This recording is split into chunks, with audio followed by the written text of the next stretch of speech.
رب اشرح لي صدري ويسر لي امري واحلل عقدة من لساني يفقهوا قولي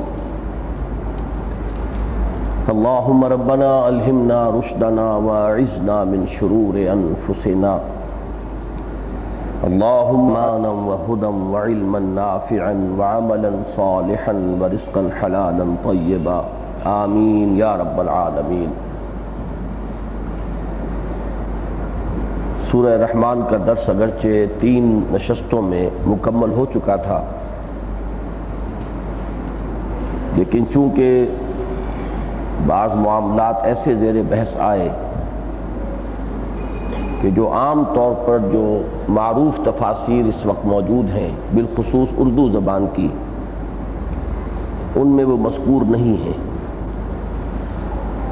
تو مجھے اس ضرورت کا احساس ہوا کہ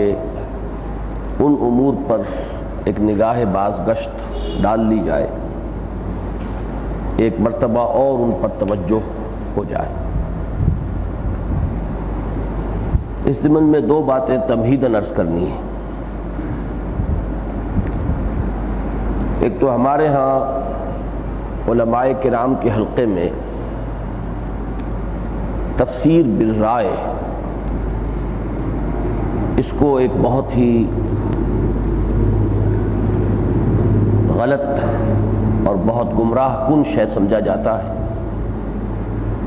اور چونکہ اس ضمن میں ایک حدیث بھی موجود ہے حضور صلی اللہ علیہ وسلم کا قول مبارک، لہذا اس میں کوئی شک نہیں کہ تفسیر بالرائے یقیناً ایک ایسی شے ہے کہ جس سے ہر انسان کو بچنے کی کوشش کرنی چاہیے۔ لیکن تفسیر بالرائے کے مفہوم میں علماء بالخصوص محققین کے مابین اختلاف ہے۔ بعض حضرات جو انتہائی محتاط ہیں وہ تو اس حد تک چلے جاتے ہیں کہ کوئی چیز بھی جو یا نبی اکرم صلی اللہ علیہ وسلم سے منقول نہ ہو یا سلف سے منقول نہ ہو، وہ اپنی زبان سے اس کو نکالنے سے احتراز کرتے ہیں۔ میرے نزدیک یہ ان کا احتیاط کے ضمن میں حد درجے حساس ہونا، اور اس معاملے میں بلکہ لفظ غلو بھی میں استعمال کروں تو وہ غلط نہ ہوگا کہ غلو سے کام لینا ہے۔ اس ضمن میں حال ہی میں ایک بہت عمدہ تصنیف مولانا اخلاق حسین قاسمی، جو دہلی کے اس وقت کے بڑے معروف علماء میں سے ہیں، جنہوں نے مدرسہ جامعہ رحیمیہ دوبارہ شروع کیا ہے، جو شاہ ولی اللہ دہلوی رحمۃ اللہ علیہ کے والد ماجد نے شروع کیا تھا، اور انہی کے نام سے وہ معنون ہے، اور اس میں وہ شیخ التفسیر ہیں۔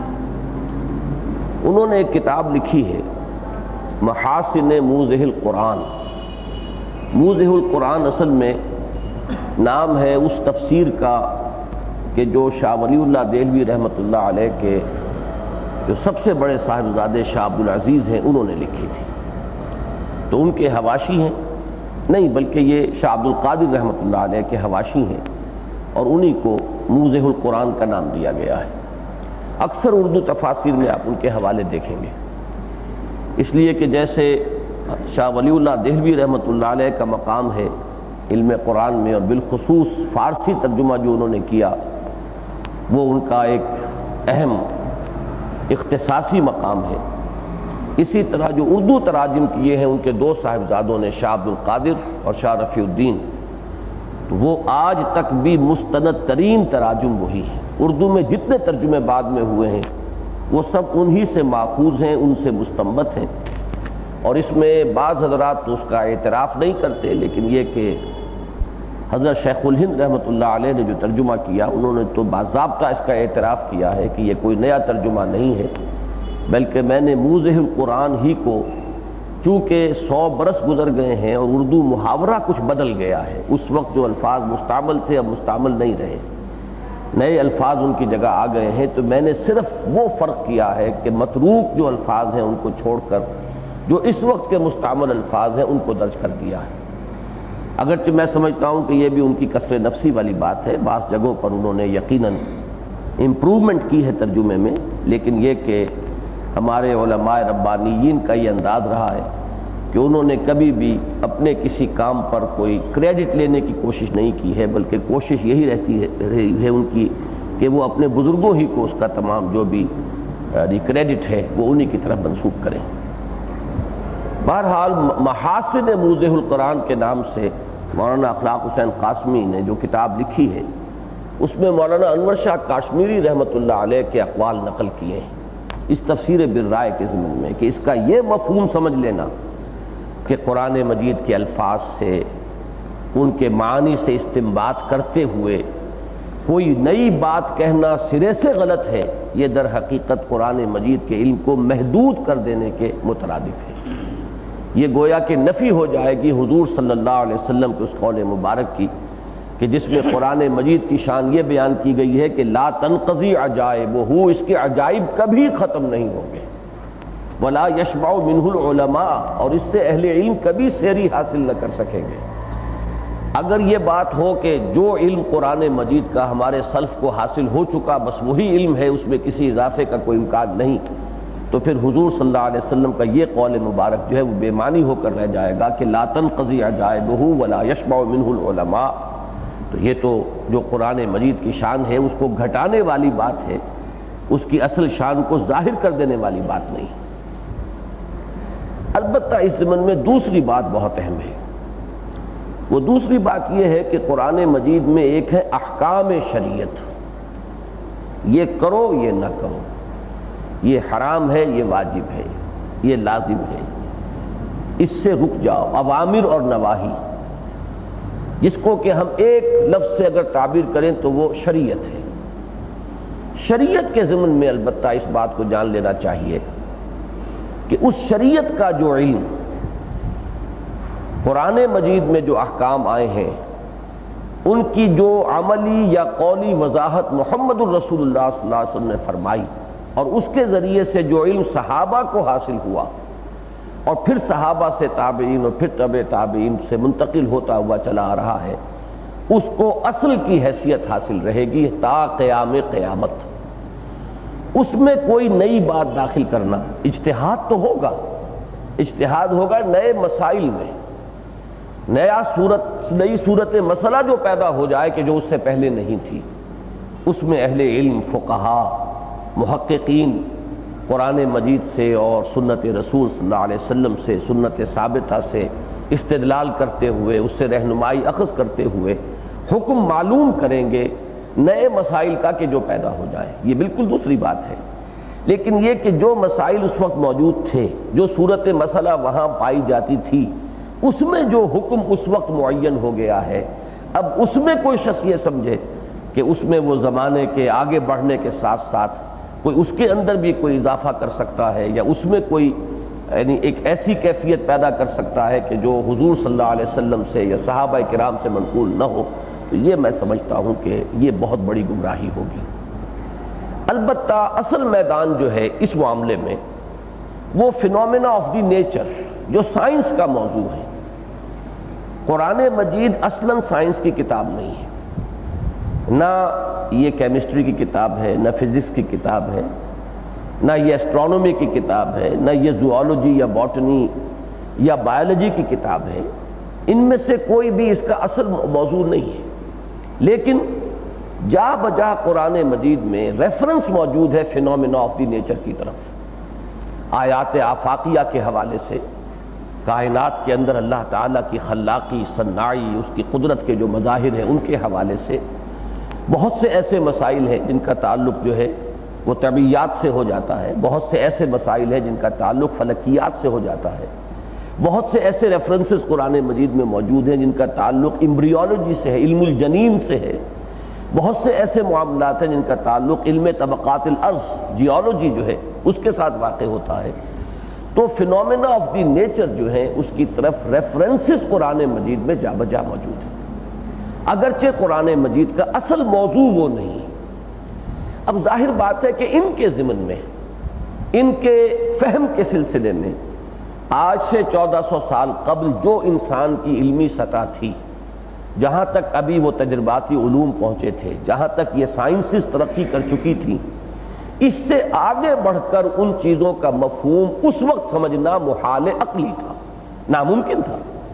لہذا ان کو براہ راست جو ہے نبی اکرم صلی اللہ علیہ وسلم نے ہم دیکھتے ہیں کہ ڈسکس بھی نہیں کیا ہے۔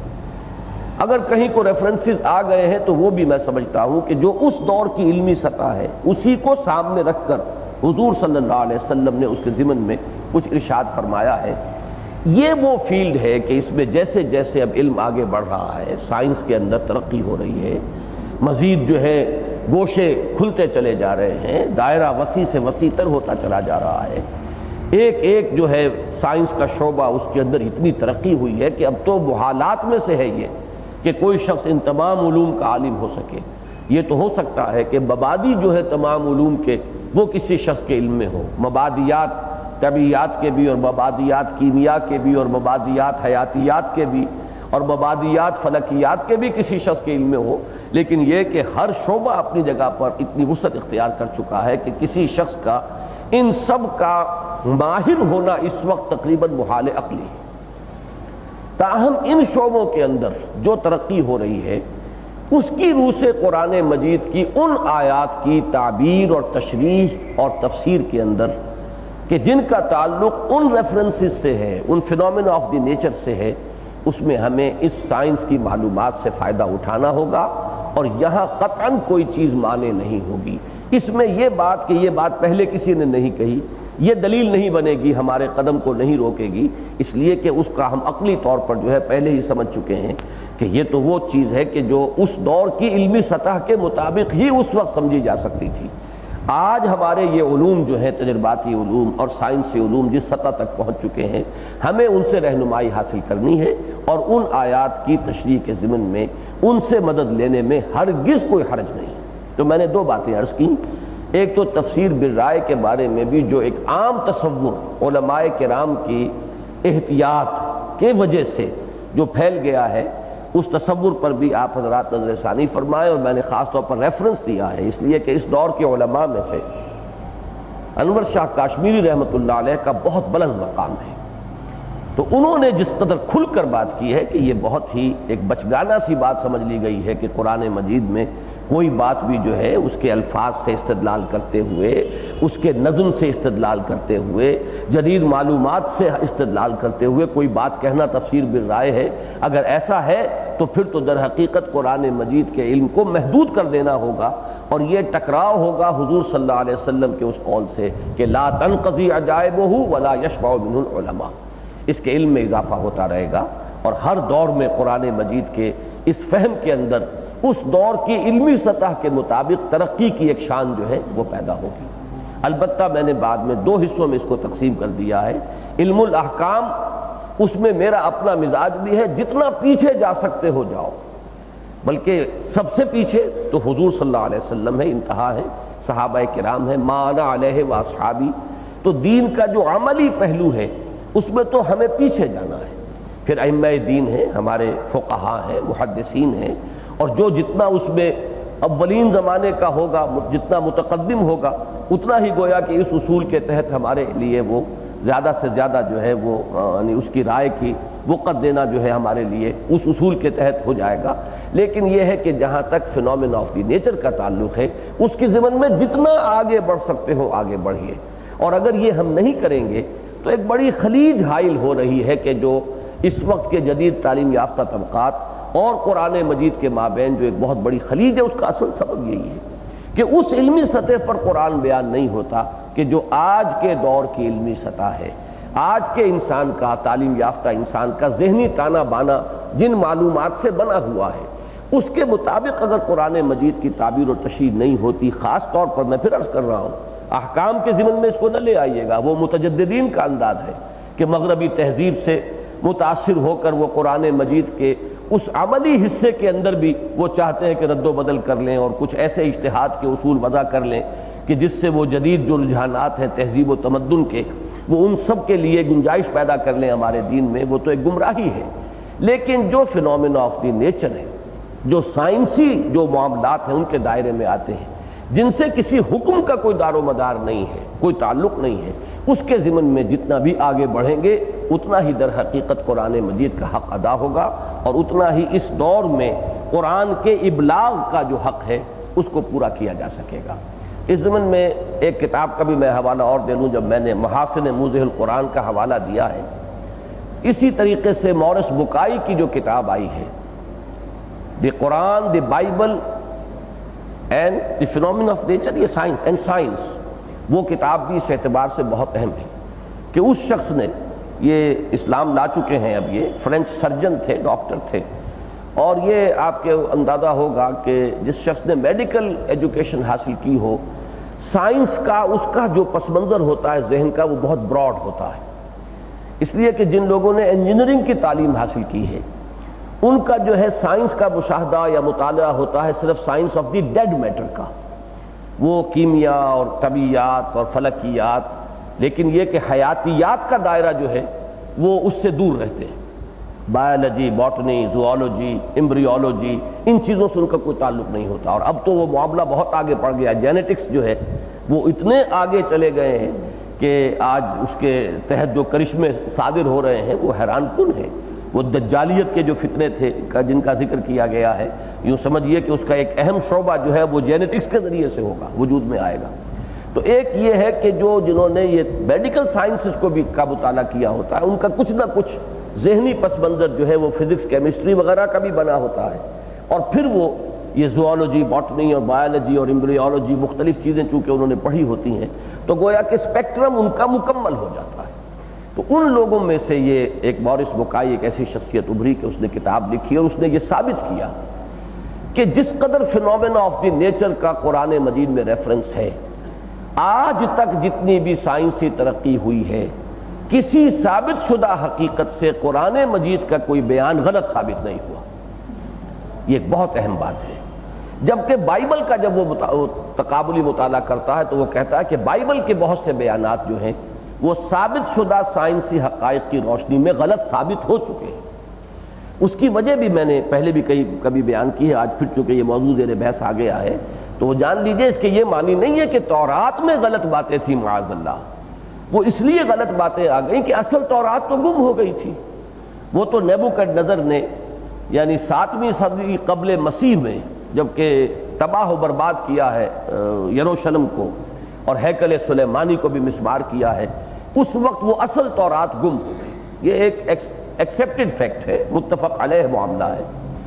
100 برس کے بعد پھر حضرت عزیر علیہ السلام نے یادداشت سے اسے دوبارہ مرتب کیا ہے۔ اس کے بعد جو مرتب ہوا ہے انسانی ذہن سے، انسانی یادداشت سے، اور بہت سے لوگوں کی اس میں کوششیں جو ہیں وہ شامل ہوئی ہوں گی، اور 100 برس کا گیپ ہے، اس کو ذہن میں رکھیے، تو اس میں کچھ انسانی ذہن شامل ہو گیا ہے۔ وہ جو انسانی ذہن کا حصہ اس میں شامل ہوا، اس میں غلطیاں آ گئی ہیں۔ ورنہ تورات میں ظاہر بات ہے، تورات بھی اللہ کی کتاب تھی، اس میں بھی جو بھی فینومینا آف دی نیچر کا ریفرنس آیا ہوگا وہ خلاف واقعہ نہیں ہو سکتا، جیسے کہ قرآن مجید میں ان کا جو ریفرنس آیا ہے وہ خلاف واقعہ نہیں ہے۔ لیکن چونکہ تورات کی پھر جو ترتیب نو ہوئی اس میں وہ ذہن انسانی اس کا حصہ شامل ہو گیا ہے، وہ حصہ ہے کہ جو اس دور کی سطح کے مطابق تھا، اس دور کی سطح اور آج کی سطح، یعنی 700 برس قبل مسیح اگر یہ ہے یا 600 برس قبل مسیح بھی ہے تو 2500 برس کا فصل ہو گیا آج کے اور اس وقت کے درمیان۔ تو 2500 سال پہلے انسانی معلومات، یہ جو سائنٹیفک جو فیلڈز ہیں ان کے بارے میں جس سطح پر تھی اس کا اندازہ کر لیجئے، تو انسانی ذہن اسی سطح کا اس میں شامل ہوا، اور آج کی سائنس نے اسے غلط ثابت کیا۔ لیکن قرآن مجید کے بارے میں اس نے ثابت کیا ہے کہ کوئی بھی ایسا حوالہ قرآن میں نہیں ہے فینومینا آف دی نیچر کے بارے میں کہ جس میں سے کوئی ایک بھی غلط ثابت ہوا ہو ثابت شدہ سائنسی حقائق کی روشنی میں۔ ایک ہے نظریات، مثلا یہ کہ theories of the creation of the universe, ابھی تھیوریز ہیں، ان میں کوئی چیز آگے پیچھے ہو یہ دوسری بات ہے۔ اسی طرح یہ کہ آسمان کیا ہے اور آسمان کی حقیقت کیا ہے، اس کے بارے میں ابھی سائنس جو ہے وہ خود کہیں معین کسی نتیجے تک نہیں پہنچی ہے، لہذا ایسے معاملات کو علیحدہ رکھیے۔ جو ثابت شدہ سائنسی حقائق ہیں، جو اسٹیبلش فیکٹس ہیں سائنس کے میدان کے، ان میں سے کوئی ایسا نہیں ہے جس نے قرآن مجید کے کسی بیان کی نفی کی۔ تو یہ ایک بہت اہم کتاب ہے اس اعتبار سے، اور بہت بڑی شہادت ہے۔ تو میں نے بھی اسی کا حوالہ دے کر یہ عرض کیا ہے کہ ہمیں قرآن مجید کی تشریح میں اور فہم قرآن کے ضمن میں، اور پھر جو اس کے ابلاغ کے تقاضے ہیں اس دور میں، اس کے پیش نظر اس چیز کو سامنے رکھنا چاہیے، اور جدید سائنسی حقائق کو قرآن مجید کی اس تشریح اور تفسیر کے اندر مربوط کرنا چاہیے۔ اب اس تمہید کے بعد اس سورہ مبارکہ کے ضمن میں چند باتیں جو ابتدائی ہیں ان کو پھر دوبارہ ذہن میں تازہ کر لیجئے۔ نظم قرآن کے ضمن میں یہ سورہ مبارکہ قرآن مجید کی سورتوں کے چھٹے گروپ کی مکی سورتوں کے آخری جوڑے کی پہلی سورت ہے۔ اب میرے اس جملے کو وہی حضرات صحیح طور پر سمجھ سکے ہوں گے کہ جو اس درس میں کچھ پابندی کے ساتھ کچھ عرصے سے شرکت کر رہے ہیں کہ قرآن مجید کی تمام سورتوں کو 7 گروپوں میں تقسیم کیا گیا ہے۔ یہ ایک مکتب فکر ہے، مولانا فراہی رحمۃ اللہ علیہ سے اس کا آغاز ہوا ہے، اس کو آگے بڑھایا مولانا امین احسن اصلاحی صاحب نے۔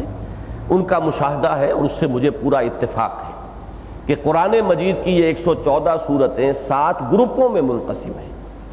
ہر گروپ میں ایک یا ایک سے زائد مکی صورتیں ہیں اور ایک یا ایک سے زائد مدنی صورتیں ہیں۔ مکی مدنی صورتیں مل کر ایک گروپ، پھر دوسرا گروپ، پھر مکی مدنی تیسرا گروپ، پھر مکی مدنی چوتھا گروپ، اس طرح 7 گروپ ہیں۔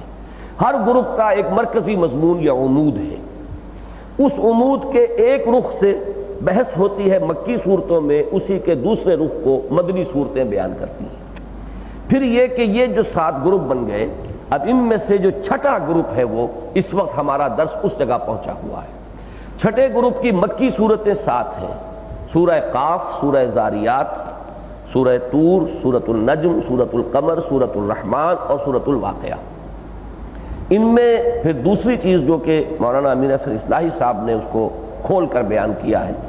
کہ قرآن مجید کی اکثر صورتیں جوڑوں کی شکل میں ہیں۔ بعض صورتیں بالکل منفرد مزاج کی ہیں کہ ان کا کوئی جوڑا نہیں ہے۔ میرے نزدیک اس کی بہت اہم مثال، سب سے اہم مثال جو متفق علیہ ہے وہ تو سورہ فاتحہ ہے۔ اس کا تو جوڑا اگر ہے تو پورا قرآن اس کا جوڑا بنے گا، وہ اتنی عظیم صورت ہے، ام القرآن، اساس القرآن۔ اسی طرح کی ایک عظیم صورت سورہ یاسین ہے، وہ بھی منفرد ہے صورت اپنے مزاج کے اعتبار سے۔ اسی طرح کی ایک صورت سورہ قاف ہے جو اس مجموعے میں شامل ہے، پہلی صورت ہے۔ اس کے بعد یہ جوڑے ہیں سورہ زاریات اور سورہ طور، سورہ نجم اور سورہ قمر، سورہ رحمان اور سورہ واقعہ۔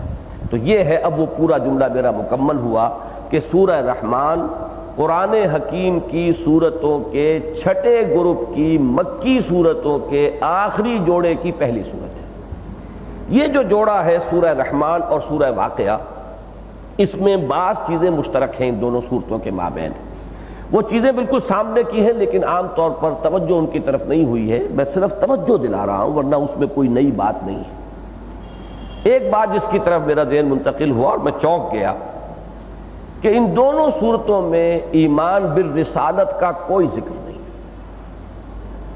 کہیں کسی نبی کا نام نہیں، کہیں کسی رسول کا نام نہیں، کہیں کسی قوم کی ہلاکت کا ذکر نہیں۔ پھر ایمان بالرسالت کے ساتھ جو چیزیں متعلق ہوتی ہیں ان میں سے بھی کوئی مذکور نہیں۔ یعنی یہ کہ ہر صورت کا اپنا ایک مزاج ہے، صرف یہ کہ ہم ان صورتوں کے ساتھ ذہنی ہم آہنگی کے اعتبار سے میں عرض کر رہا ہوں کہ اگر ان چیزوں کو پیش نظر رکھیں گے تو ان کے ساتھ ہماری وہ ذہنی ہم آہنگی زیادہ پیدا ہوگی۔ اس میں توحید کا ذکر بھی ہے، آخرت کا ذکر بھی ہے۔ مکی صورتوں کے مضامین میں نے بارہا عرض کیا ہے، ایمانیات ثلاثہ اس کا جزو لازم ہوتے ہیں۔ ایمان باللہ یا توحید، ایمان بالآخرہ یا معاد، ایمان بالرسالت، مکی صورتوں کے یہ گویا کہ مشترک مضامین ہیں۔ کہیں ایمان بالرسالت پر زیادہ زور ہوگا، کہیں ایمان بالآخرت پر زیادہ زور ہوگا، کہیں توحید پر زیادہ زور ہوگا، ذات و صفات باری تعالیٰ پر زیادہ زور ہوگا، شرک کی مذمت زیادہ کی جائے گی۔ لیکن مکی صورتوں میں ایمان کا مضمون جو ہے وہ تو گویا کہ جزو لازم کی حیثیت سے آپ کو ملے گا۔ اصل موضوع ہی مکی صورتوں کا ایمان ہے۔ شریعت جو ہے وہ تو آتی ہے مدنی صورتوں میں، مکی صورتوں کا اصل مضمون جو ہے وہ ہے ایمان۔ اور ایمان میں ایمانیات ثلاثہ کی جب ہم تقسیم کرتے ہیں تو 2 گروپ جو ہے مکی صورتوں کے، ان میں زیادہ زور ایمان بالرسالت پر ہے۔ 2 گروپ جو ہیں وہ ہم پڑھ چکے ہیں، ان میں زیادہ زور جو ہے توحید پر اور اللہ تعالیٰ کی ذات و صفات پر ہے۔ 2 میں انذار آخرت، یہ اس کا اصل مضمون ہے۔ ان صورتوں کے اندر ہم یہ دیکھتے ہیں کہ ایمان بالرسالت کا نہ سورہ رحمان میں ذکر ہے نہ سورہ واقعہ میں ذکر ہے، بلکہ سارا کا سارا ذکر اللہ تعالیٰ کا اور آخرت کا ذکر۔ اس کا اگر تقابل کریں گے آپ تو سورہ قاف کے اندر 3 آیتوں میں 8 قوموں کی ہلاکت کا ذکر ہے۔ میں یہ چاہتا ہوں کہ ذرا سا چونکہ یہ تقابلی مطالعہ آج ہم کر رہے ہیں تو اب آپ ان کو ذرا دیکھتے جائیے۔ سورہ قاف کی آیات 12 سے کذبت قبلہم قوم نوح واصحاب الرس وثمود وعاد وفرعون واخوان لوط واصحاب الایکۃ وقوم تبع کل کذب الرسل فحق وعید۔ 3 آیات میں 8 اقوام کا ذکر ہے جن کی طرف اللہ کے نبی اور رسول آئے، انہوں نے ان کی تکذیب کی، ان کو جھٹلایا، اس کی نتیجے میں وہ ہلاک و برباد کی گئی۔ سورہ زاریات میں حضرت ابراہیم کے ذکر سے بات شروع ہوتی ہے، پھر حضرت لوط کا ذکر ہے، قوم نوح کا ذکر ہے، قوم ہود کا ذکر ہے، قوم صالح کا ذکر ہے۔ سورہ طور کے اندر پھر ہمیں کوئی ذکر نہیں ملتا انبیاء کرام کا یا رسولوں کا۔ سورۃ النجم میں پھر ذکر موجود ہے اس کے اختتام پر، لیکن بہت ہی اختصار کے ساتھ۔ سورہ قمر میں تو آپ نے چونکہ سورہ رحمان سے متصلاً قبل ہے، وہ ہم نے پڑھا، زیادہ عرصہ نہیں ہوا ہے جب اس کا مطالعہ کیا تھا، تو اس میں تو باضابطہ اسی ترتیب کے ساتھ کہ جو زمانی ترتیب ہے، جو تاریخی ترتیب ہے، پہلے قوم نوح کا ذکر ہے، پھر قوم ہود کا ذکر ہے، پھر قوم صالح کا ذکر ہے، پھر قوم لوط کا ذکر ہے۔ صرف ایک بات یہاں نوٹ کرنے کی ہے کہ سورہ قمر میں بھی اور سورہ نجم میں بھی حضرت شعیب کا یا جو قوم مدین ہے اس کا ذکر موجود نہیں ہے، لیکن یہ 2 صورتیں ایسی ہیں، سورہ رحمان اور سورہ واقعہ، کہ جن میں کسی نبی، کسی رسول، کسی ہلاک ہونے والی قوم کا سرے سے کوئی ذکر نہیں۔ مزید برآں میں نے غور کیا تو ایک اور حقیقت سامنے آئی۔ کچھ چیزیں وہ ہیں کہ جن کا تعلق ہے ایمان بالرسالت کے ساتھ، مثلاً ملائکہ۔ ملائکہ اگرچہ اپنی جگہ پر ان کا وجود، ان کی ہستی، ان کا مقام، ان کا مرتبہ یہ اپنی جگہ ایک مستقل موضوع ہے، لیکن اصلاً ہم سے جو متعلق ہوتے ہیں اور ایمانیات میں جو ان کا ذکر آتا ہے وہ اس اہمیت کی وجہ سے کہ وہی در حقیقت ذریعہ بنے ہیں وحی کے لانے کا، لہذا جب بھی ایمان بالرسالت کا ذکر آتا ہے وہاں ملائکہ کا ذکر آئے گا، لیکن یہاں اس پوری سورہ مبارکہ کے اندر آپ کو کہیں ملائکہ کا ذکر بھی نہیں ملے گا۔ جنات کا ذکر ہے، انسانوں کا ذکر ہے، ملائکہ کا کوئی ذکر موجود نہیں۔ حالانکہ سورۃ النجم میں ہم دیکھ آئے ہیں سورہ ملائکہ کا ذکر ہے، ان کی شفاعت کا جو بھی غلط عقیدہ گھڑ لیا گیا تھا اس کی نفی کی گئی ہے، انہیں جو اللہ کی بیٹیاں قرار دے دیا گیا تھا، ان کے نام مؤنث رکھے گئے سورۃ النجم میں، اس کی نفی کی گئی ہے، وہ سب کچھ ہے، لیکن ان دونوں صورتوں میں ملائکہ کا کوئی ذکر نہیں۔ اسی طرح ایک بات نوٹ کیجئے، ایمان کا لفظ جو ہے اس کا تعلق بھی ایمان بالرسالت کے ساتھ ہے۔ ایمان جو ہے حقیقتاً رسولوں کی تصدیق کا نام ہے، تصدیق بما جاء بہ النبی صلی اللہ علیہ وسلم، وہ ایمان ہے۔ تو ان دونوں صورتوں میں آپ لفظ ایمان بھی کہیں نہیں پائیں گے، ان دونوں صورتوں میں لفظ کفر بھی کہیں نہیں پائیں گے، اس لیے کفر کا تعلق بھی در حقیقت ایمان برسالت کے ساتھ ہے۔ رسول آتا ہے، دعوت پیش کرتا ہے، اس کی دعوت کا انکار کر دینا تو کفر اور تکذیب جو ہے یہ در حقیقت متعلقات میں سے ہیں ایمان بالرسالت کے، ان دونوں کا بھی ذکر نہیں ہے۔ بلکہ یہاں اہل جنت کا ذکر ہوا تو اس کے لیے بھی وَلِمَنْ خَافَ مَقَامَ رَبِّهِ جَنَّتَانِ، یہاں پہ بھی اہل ایمان کا لفظ نہیں آیا ہے۔ جو کوئی بھی ڈرتا رہا اپنے رب کے سامنے کھڑے ہونے سے، جس کے دل میں یہ یقین رہا کہ اپنے رب کے حضور میں حاضر ہونا ہوگا، جواب دہی کرنی ہوگی، ان کا ذکر ہے۔ اسی طرح اہل جہنم کا جب ذکر آیا ہے تو وہاں بھی کفر کا لفظ نہیں آیا۔ یعرف المجرمون بسیماہم فیؤخذ بالنواصی والاقدام، اب یہ لفظ کیوں آ گیا ہے؟ ذرا غور طلب بات ہے، یہاں پر یہ لفظ آیا مجرم پکڑ لیے جائیں گے اس دن اور پہچان لیے جائیں گے اپنی پیشانیوں سے، اور پکڑ لیے جائیں گے پیشانیوں کے بالوں سے، اور وہ جھونک دیے جائیں گے ان کے ہاتھ اور پاؤں پکڑ کر جہنم میں۔ لفظ مجرم آیا ہے، گویا کہ جو متعلقات ہیں ایمان بالرسالت کے ان سے بھی یہ دونوں صورتیں خالی ہیں۔ تو ایک تو یہ اہم نقطہ ہے کہ اس کو سامنے رکھیے۔ دوسرا اہم نقطہ ان دونوں صورتوں کے بارے میں، یہ میں وہ باتیں بیان کر رہا ہوں کہ جو نہیں ہیں، ان میں اوامر اور نواہی ان میں نہیں ہے۔ کہیں حکم ایمان لانے کا، ایمان لاؤ آمنوا باللہ ورسولہ جیسے کہ سورہ حدید میں آئے گا، کہیں نہیں۔ اسی طریقے سے نماز کا، زکوٰۃ کا، صدقے کا، مکی صورتوں میں بھی ان کا ذکر آتا ہے، کوئی اوامر و نواہی آتے ہیں، ان سے بھی آپ کو یہ صورتیں خالی ملیں گی۔ یہاں تک کہ میں اب چونکہ خود میرا ذہن جب ادھر منتقل ہوا ہے تو ایک یعنی کچھ حیرت سی ہوئی ہے کہ اس حد تک یہاں معاملہ ہے کہ اکثر صورتوں میں، مکی صورتوں میں اگر کوئی جمع کے صیغے سے اوامر و نواہی نہ آئے تو آپ نے یہ دیکھا ہوگا کہ اختتام پر حضور صلی اللہ علیہ وسلم سے واحد کے صیغے میں خطاب ضرور آتا ہے، جس کی مثال دیتا ہوں میں آپ کو اسی سلسلے میں سورہ قاف کو نکال لیجئے پھر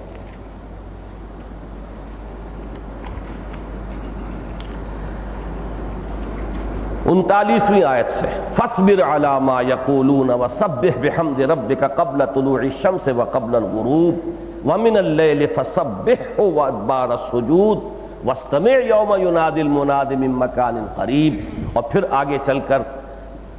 نحن اعلم بما یقولون وما انت علیہم بجبار فذکر بالقرآن من یخاف وعید۔ اس میں کتنے احکام جمع ہو گئے؟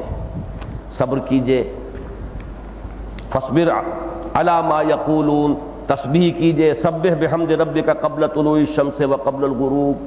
اور من اللیل فسبح وادبار السجود واستمع یوم ینادی المناد من مکان قریب۔ اس سے آگے چل کر یہ کہ فذکر بالقرآن من یخاف وعید، صیغہ واحد کا ہے،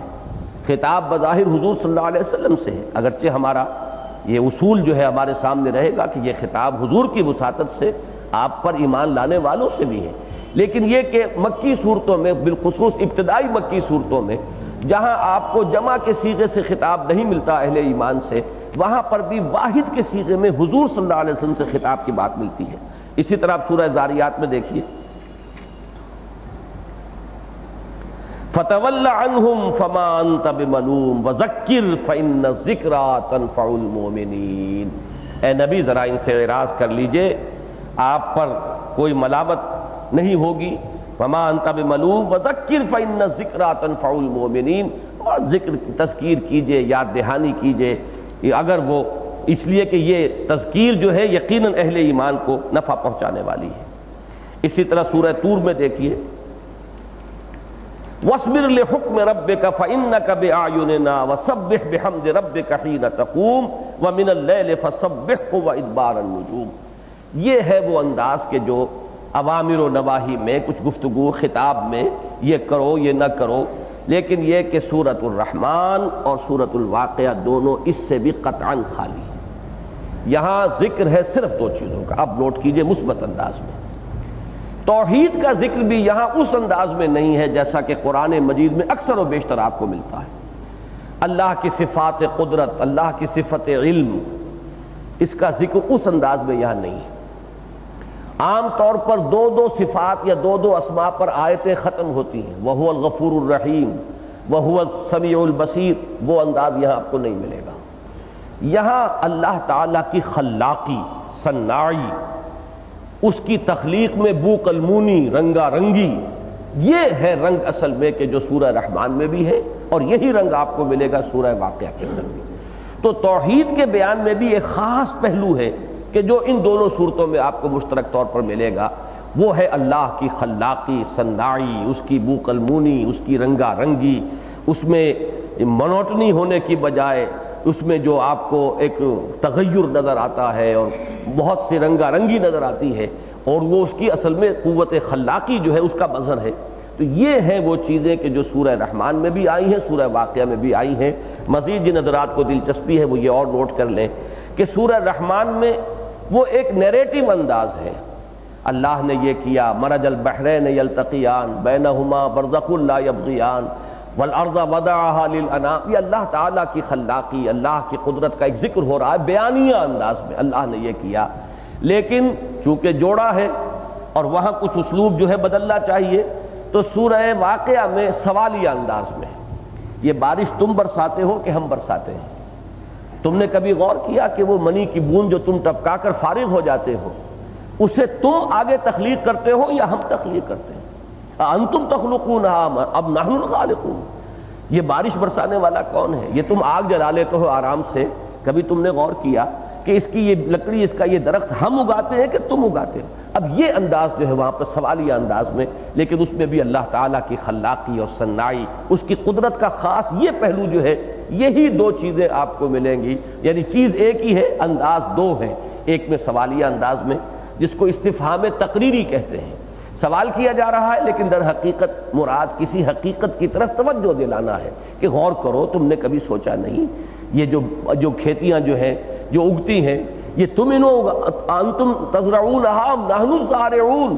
کون ہے ان کو اگانے والا، تم ہو یا ہم ہیں؟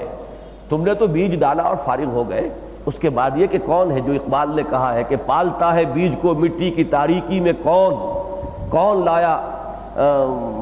پورب سے کیا ہے وہ باد سازگار، کون لایا کھینچ کر پچھم سے باد سازگار، یہ ساری چیزیں کہ جو اس کھیتی کی پرورش کا، اس کی نشو و نما کا ذریعہ بنتی ہیں، یہ ہمارے قبضہ قدرت میں، یہ تمہارے قبضہ قدرت میں۔ تو معلوم ہوا کہ یہ بھی ان دونوں کا مشترک مضمون ہے، لیکن یہ کہ اسلوب سورہ رحمان اور سورہ واقعہ کے اندر مختلف ہے۔ تیسری چیز یہ نوٹ کیجئے جو میں نے عرض کیا کہ اس میں ایمان بالآخرت کا تو سرے سے، ایمان بالرسالت کا تو ذکر ہے ہی نہیں، یا توحید، ایمان باللہ، ذات و صفات، اور یا پھر آخرت میں بھی اگرچہ یہ سلسلہ جو ہے صورتوں کا یہ انذار کا گروپ ہے، لیکن ان دونوں صورتوں میں تبشیر کا رنگ زیادہ نمایاں ہے۔ جنت کی نعمتوں کا جس تفصیل سے ذکر آیا ہے، جنت کے دو درجات کا جس طریقے سے ذکر آیا ہے سورہ رحمان میں بھی اور سورہ واقعہ میں بھی، اتنی تفصیل سے، اتنی وضاحت سے اہل جہنم کا ذکر نہیں ہے۔ گویا کہ ہے تو دونوں چیزیں موجود، لیکن ہر صورت کا اپنا ایک مخصوص اسلوب ہے۔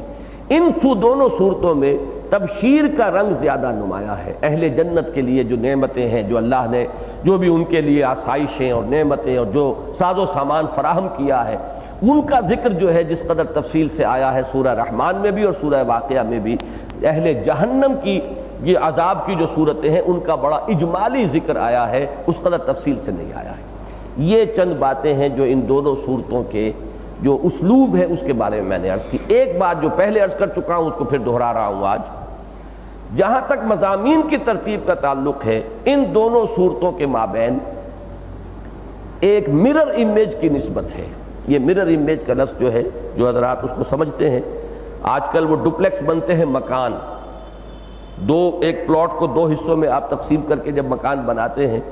تو ایک انتہا پر جو چیز ہے دوسری انتہا پر وہی ہوگی۔ ایک گراج ادھر ہے تو وہ گراج دوسرے اینڈ پر آپ کو ملے گا، ڈرائنگ رومز ہے تو دونوں آپس میں ملے ہوئے ملیں گے۔ یہ بالکل ایسے ہی ہے کہ جیسے مرر امیج ہوتی ہے کہ ہم جب سامنے کھڑے ہوتے ہیں آئینے کے تو ہمارا جو داہنا ہاتھ ہے وہ ہمارے اس امیج کے اندر بایاں بن کر سامنے آتا ہے، اس میں ترتیب الٹ جاتی ہے، اسی لیے یہ لفظ استعمال ہوتا ہے مرر امیج کا۔ اس کو اگر جوڑ دیا جائے گا تو وہ مل جائیں گے، لیکن یہ کہ وہ در حقیقت دونوں ڈپلیکس کے جو دو حصے ہیں وہ ایک دوسرے کا مرر امیج شمار ہوتے ہیں۔ بالکل یہی ترتیب ہے سورہ رحمان اور سورہ واقعہ کے مضامین میں۔ سورہ رحمان کے شروع میں 4 آیات میں قرآن مجید کی عظمت کا ذکر ہے، وہ میں بیان کر چکا ہوں، آج پھر تھوڑا سا اس کا ذکر کروں گا۔ یہ مضمون سورہ واقعہ میں اختتام پر آئے گا اور وہاں 8 آیات آپ کو ملیں گی۔ فلا اقسم بمواقع النجوم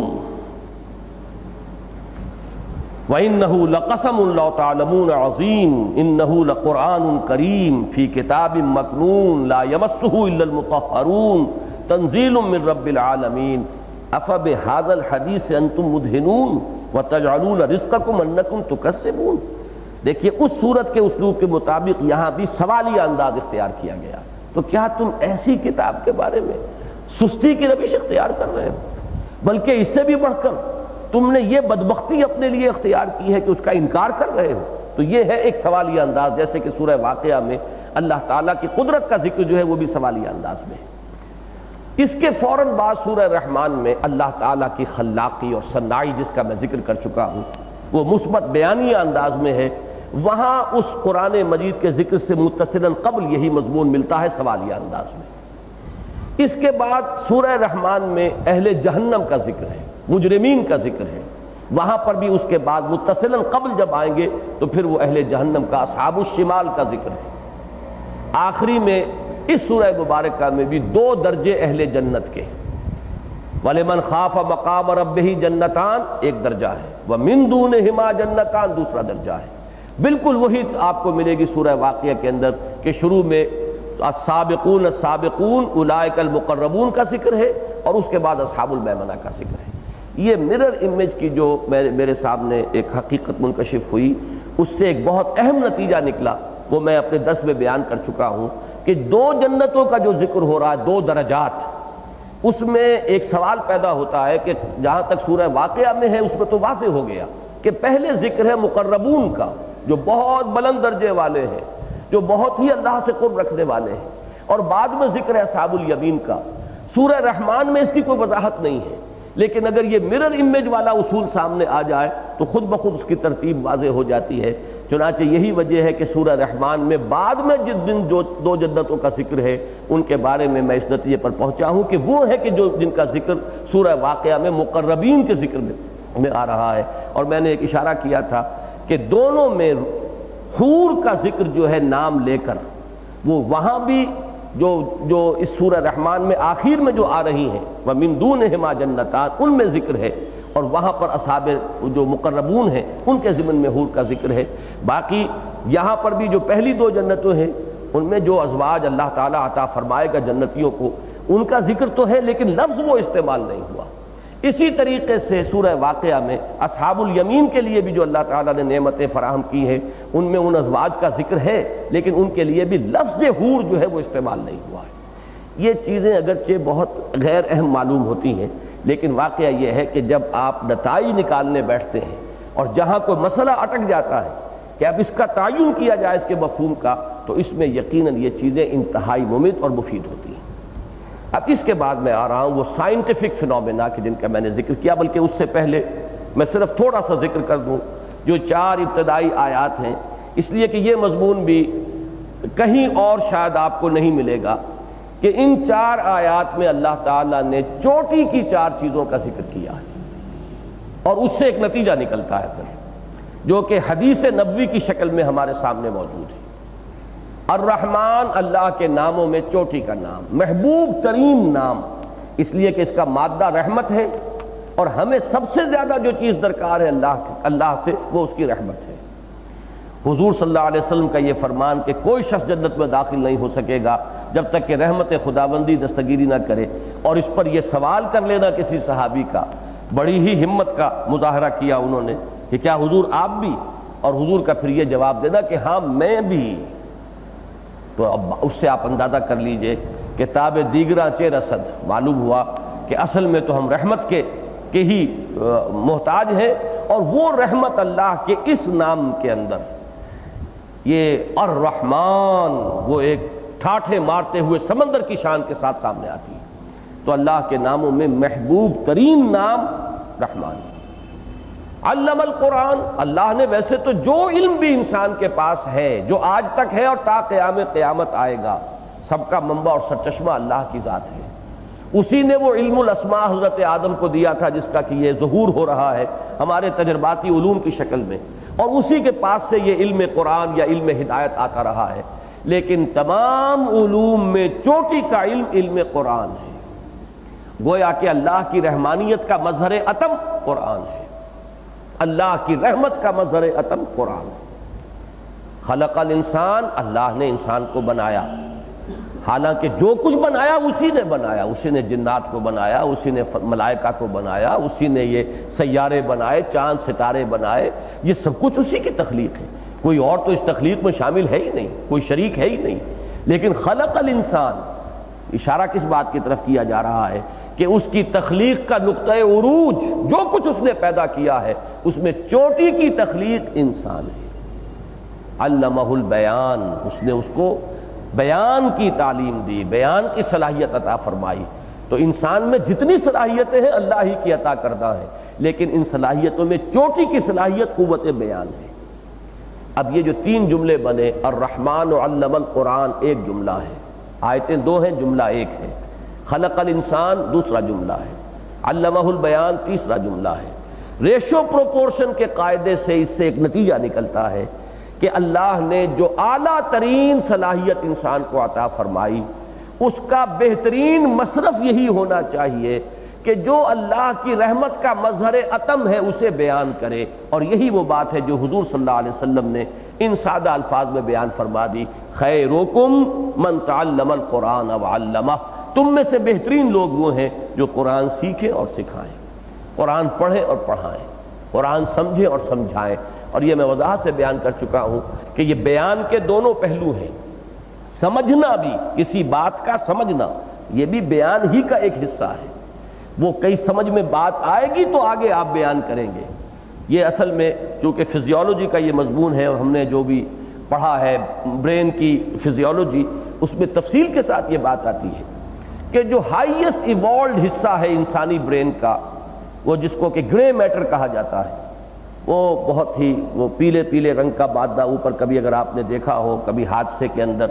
کوئی بھیجا کہیں سڑک پر، بعض اوقات جو ہے بکھرے ہوئے ہوتے ہیں، تو ایک سفید مادہ ہوتا ہے اندر اور ایک وہ ہے پیلا مادہ۔ یہ ہے سب سے زیادہ ایوالوڈ حصہ ہے، ہائیسٹ ایوولوشن۔ اس میں سب سے بڑا رقبہ اسپیچ سینٹر ہے۔ پھر اس کے دو حصے ہیں، موٹر اور سینسری۔ ایک تو وہ بات کے سمجھنے کا اور ایک ہے اس بات کو پھر آگے بیان کرنے کا۔ وہ موٹر سینٹر جو ہے وہ سارے ہمارے یہ گفتگو کے جتنے بھی یہ عضلات ہیں ان سب کو کنٹرول کرتا ہے، یہ آواز کو اور ان تمام چیزوں کو، ایکسپریشنز کو، یہ سب کے سب در حقیقت اس موٹر سینٹر سے کنٹرول ہوتے ہیں۔ تو یہ ہے جو انسان کے ذہن کی بلند ترین صلاحیت ہے۔ اب ظاہر بات ہے جو میں نے وہ کولوکیل اردو کی ایک کا ضرب المثل بیان کیا تھا کہ توپ سے مکھی نہیں ماری جاتی، اعلیٰ ترین صلاحیت کو اعلیٰ ترین مصرف میں لگاؤ، اور اعلیٰ ترین مصرف تو یہی ہے کہ قرآن سمجھو اور سمجھاؤ۔ میں نے عرض کیا تھا کہ اگرچہ اسی قوت بیانیہ سے ایک وکیل جو ہے وہ پیسے بناتا ہے، یہی ہے اس کی ساری صلاحیت، یہی ہے، اسی کے بل پر اسی قوت بیانیہ کو ڈیمیگوگز قسم کے لوگ، بڑے خطیب عوامی جوشیلے جو ہیں، وہ قوموں کو کی تباہی کا ذریعہ بھی بن جاتے ہیں، اپنے اقتدار کی مسندیں جو ہے لوگوں کی کندھوں کے اوپر بچھانے کا سامان کرتے ہیں اپنی قوت بیانیہ سے۔ ہٹلر کی اصل صلاحیت کیا تھی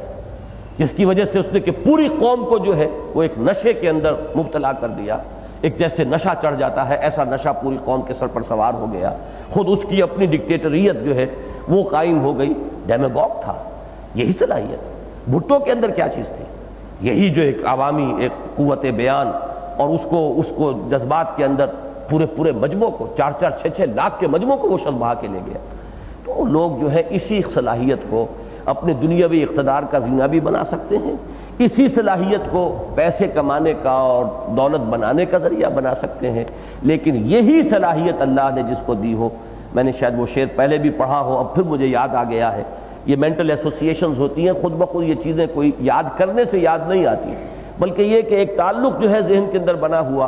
کہ ایک شعر ہے علامہ اقبال کا جو ان کے مقبرے پر بھی جو چند ان کے چنے ہوئے اشعار جو لکھے گئے ہیں ان میں سے وہ بھی شامل ہے، ان میں کہ اگر یک قطرہ خون داری، اگر مشتے پرے داری، بیابا من تو آموزم طریق شاہ بازی را، اگر ایک قطرہ خون بھی تمہارے جسم میں ہے اور اگر مٹھی بھر پر تمہیں اللہ نے دیے ہیں تو آؤ میرے پاس، میں تمہیں شاہبازی کی تعلیم دوں۔ اس لیے کہ اصل میں تو شاہباز بننا چاہیے، شاہین بننا چاہیے۔ اسی طریقے سے میں کہہ رہا ہوں کہ اگر کسی میں قوت بیانیہ کی کوئی رمق ہے، اللہ نے کسی کو یہ صلاحیت عطا کی ہے، تو اسے وقف کر دینا چاہیے اپنی صلاحیت کو قرآن کے سمجھنے اور سمجھانے کے لیے۔ بفہوائے قول نبوی علیہ الصلاۃ والسلام، حضرت عثمان ابن عفان رضی اللہ تعالیٰ عنہ سے مروی ہے، خیرکم من تعلم القرآن وعلمہ، تم میں سے بہترین لوگ وہ ہیں جو قرآن سیکھیں اور سکھائیں۔ لیکن دیکھیے کمال یہ ہے کہ یہ 4 آیتیں بیان کر کے نتیجے کو چھوڑ دیا گیا، اس لیے کہ نتیجہ یہاں بیان کیا جاتا تو وہ فعل امر بنتا، اب یہ کرو، قرآن کو سمجھو اور سمجھاؤ، سیکھو اور سکھاؤ، اور وہ اس صورت کے مزاج کے ساتھ مناسبت رکھنے والی چیز نہیں، اوامر و نواہی اس میں آئے ہی نہیں۔ ایک استثناء ہے، وہ ابھی سائنٹیفک میٹرز کا جو میں ذکر کروں گا اس میں آ جائے گا، اس لیے کہ وہ بھی میرے خیال میں اس میں خطاب جو ہے وہ انسانوں سے نہیں ہے بلکہ وہ اجرام سماویہ سے خطاب ہے۔ 3 میں نے سائنٹیفک فینومینا کا ذکر کیا تھا ان دروس کے اندر، اب میں ان کی طرف آ رہا ہوں۔ پہلی بات ہے جنوں اور انسانوں کی تخلیق کا معاملہ۔ اس سورہ مبارکہ میں یہ ایک امتیازی شان ہے کہ اس میں براہ راست خطاب کیا گیا ہے جنوں اور انسانوں کو بالکل مساوی درجے میں رکھ کر۔ پورے قرآن میں آپ کو یہ انداز کہیں نہیں ملے گا، یہ بھی اس کا منفرد وصف ہے۔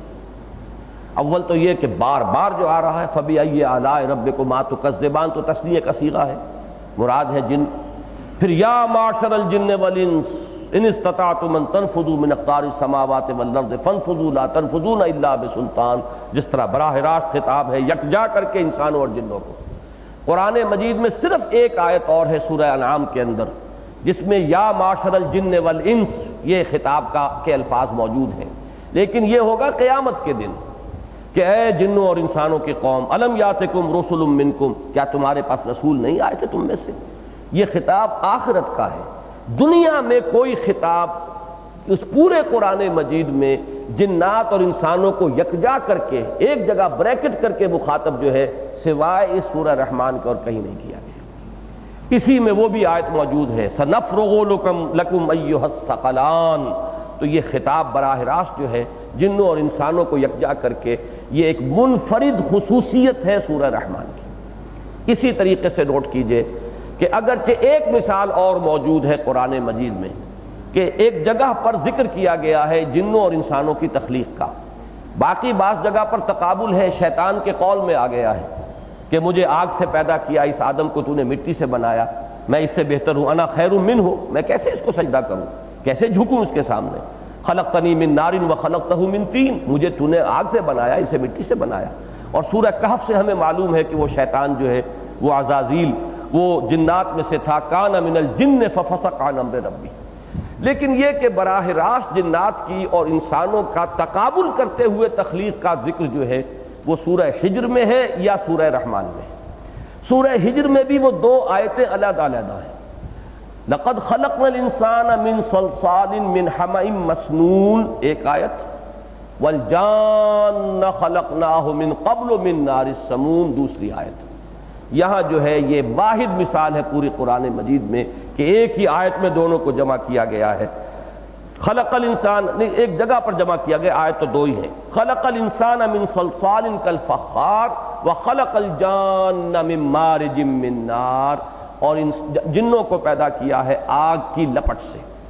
یہاں تک تو معاملہ واضح ہے۔ میں نے جو بات اضافی عرض کی تھی کہ ایسے محسوس ہوتا ہے کہ یہ دونوں در حقیقت زمینی پیداوار ہیں۔ انسان کا زمین سے پیدا ہونا یہ تو بالکل واضح ہے، قرآن مجید میں بار بار آیا، مٹی سے بنایا، طین سے بنایا، گارے سے بنایا، یہ مضمون تو اس قدر تکرار کے ساتھ آیا ہے کہ قرآن مجید کے ہر طالب علم کے علم میں ہے۔ لیکن یہ بات کہ در حقیقت اسی زمین کی ایک حالت وہ تھی، یہ اب آج کی ہماری سائنس ہے جو ہمیں بتا رہی ہے۔ ظاہر بات ہے کہ آج سے 1400 برس قبل یا 1500 برس قبل یا 1000 برس قبل بھی یہ بات جو ہے لوگوں کے علم میں نہیں تھی کہ یہ زمین جیسی آج ہمیں نظر آ رہی ہے ہمیشہ سے ایسی نہیں تھی۔ یہ بھی ابتداءً آگ کا ایک کرہ تھی، ایک شعلہ، ایک آگ کا ایک بہت بڑا ناری کرہ۔ وہ آگ ٹھنڈی ہوئی ہے تو جیسے انگارے کے اوپر راکھ آ جاتی ہے ایسے ہی زمین کے اوپر کرسٹ آف دی ارتھ جو ہے وہ بنا ہے۔ یہ راکھ ہے زمین کی کہ جو مٹی کی شکل میں ہمیں نظر آ رہی ہے۔ پھر جیسے کہ کوئی چیز ٹھنڈی ہوتی ہے تو سکڑتی ہے، لہذا وہ زمین جو ہے سکڑی ہے، اور سکڑنے میں اس کے اندر یہ نشیب و فراز پیدا ہوئے کہ کہیں پہاڑ ہو گئے اور کہیں غاریں ہو گئیں۔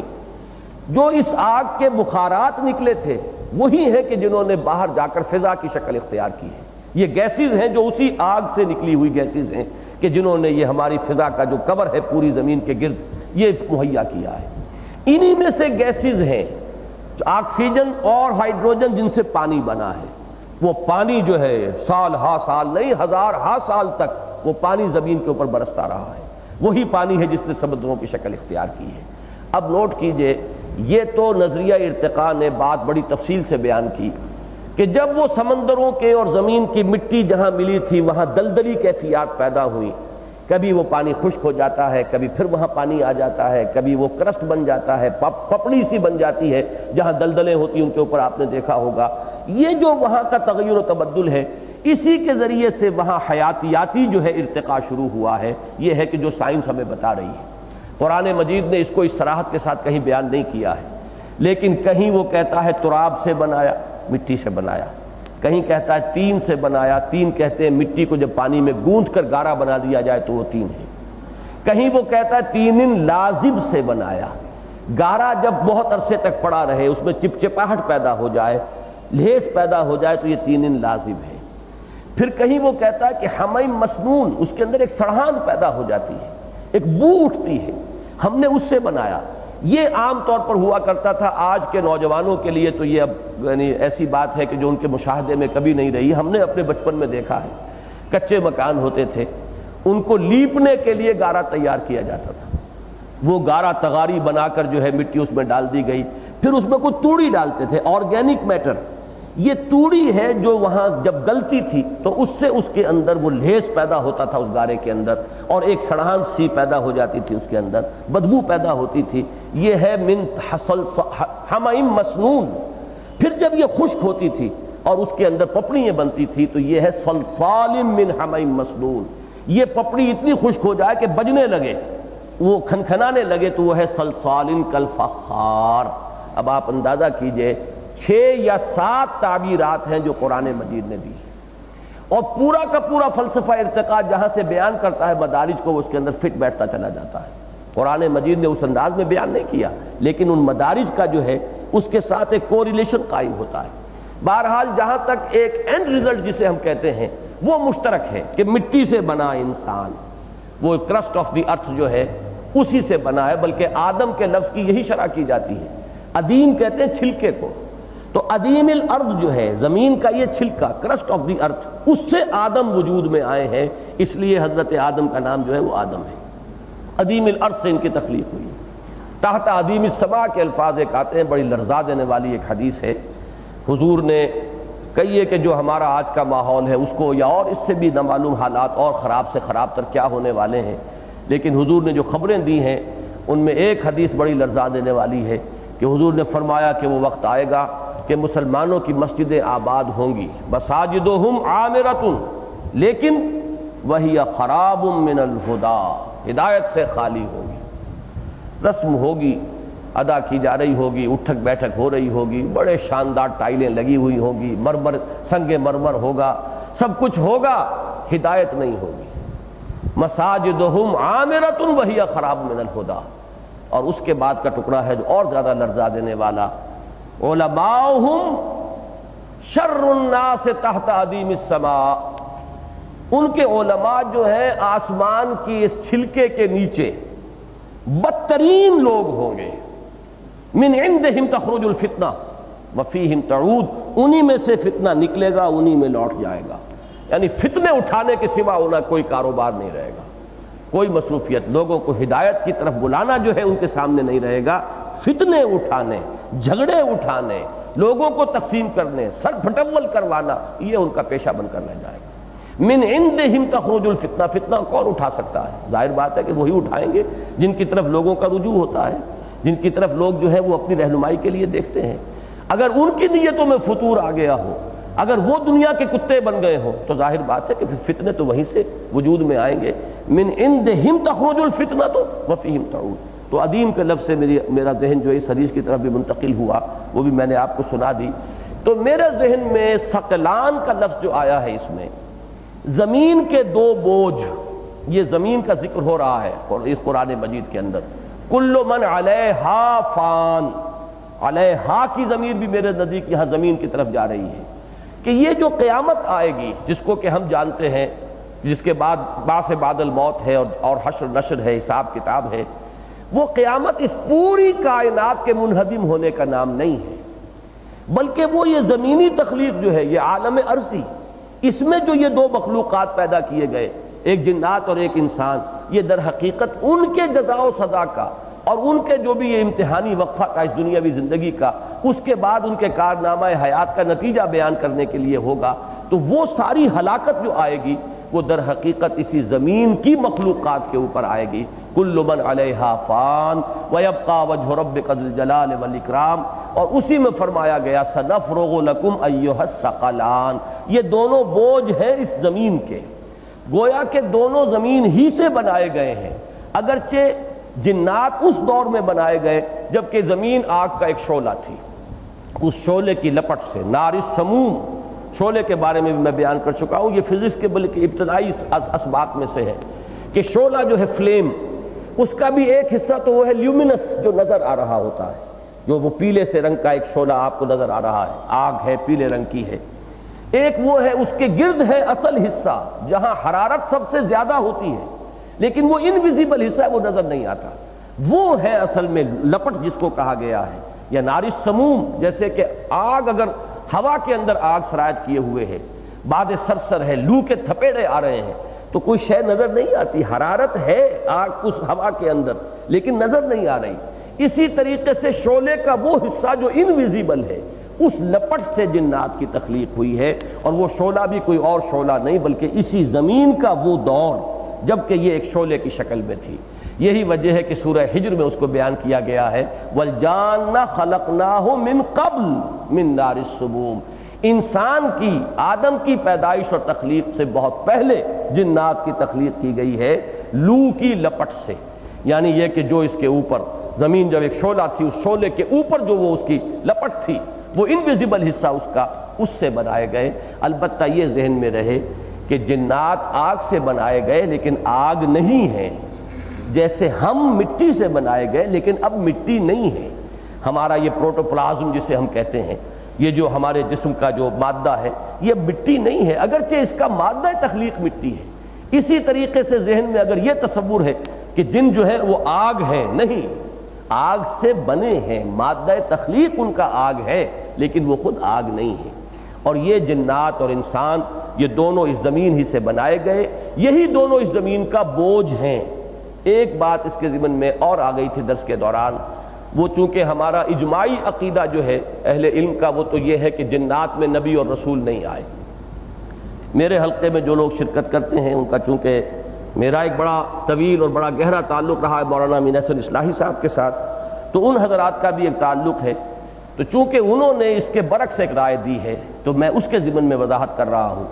کہ مولانا اصلاحی صاحب نے یہ رائے دی ہے کہ جنوں میں بھی رسول آئے، اس لیے کہ قاعدہ جب قرآن مجید نے یہ بیان کیا ہے کہ رسول اسی جنس میں سے ہونا، اسی کی نوع میں سے ہونا ضروری ہے جس کی طرف رسول بھیجا جائے، ورنہ حجت قائم نہیں ہوتی۔